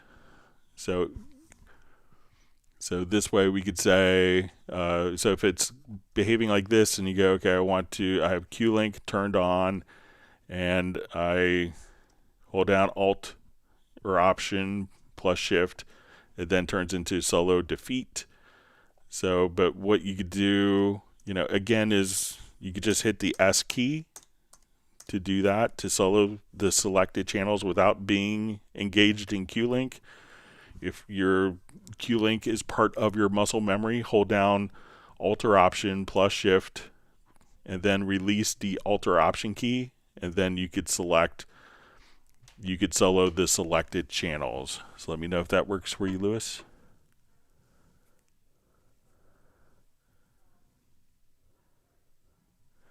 All right, so the artist known as love wants everyone to hit the like button. And we see Val's learned a lot today.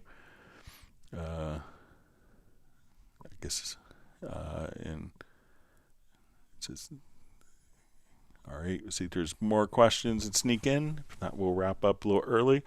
And again, you can submit questions to clubcubase@steinberg.com. .de. All right, so we have a question from Sable. Always wonderful to see Sable Winters on from Bay Area, California. How to take a chord track and convert it to a real book sheet or lead sheet. Okay, so let's say I want to take this particular chord track here. So we have a chord track. I'm going to create just an empty MIDI part. So I'm going to come over here. I'm going to select all the chords.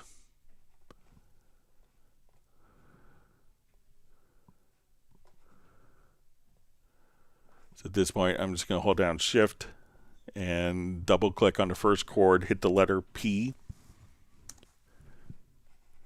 That's going to set the left and right locators. I'm going to add a MIDI track. At this point, I'm going to double click in the MIDI track between the left and right locators. I'm going to go to my scores menu. We'll say Open Score Editor. I will look at this. Let's make it into page mode. Let's go to our score menu here, go to Advanced Layout, and Show Chord Track. And now we have our lead sheet automatically done for us.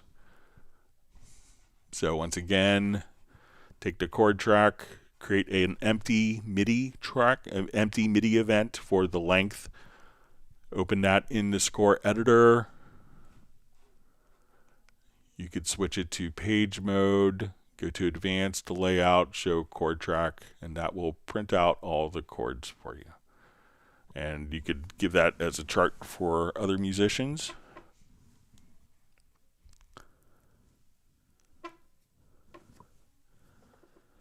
Okay, let's see if there's any other questions that sneak in.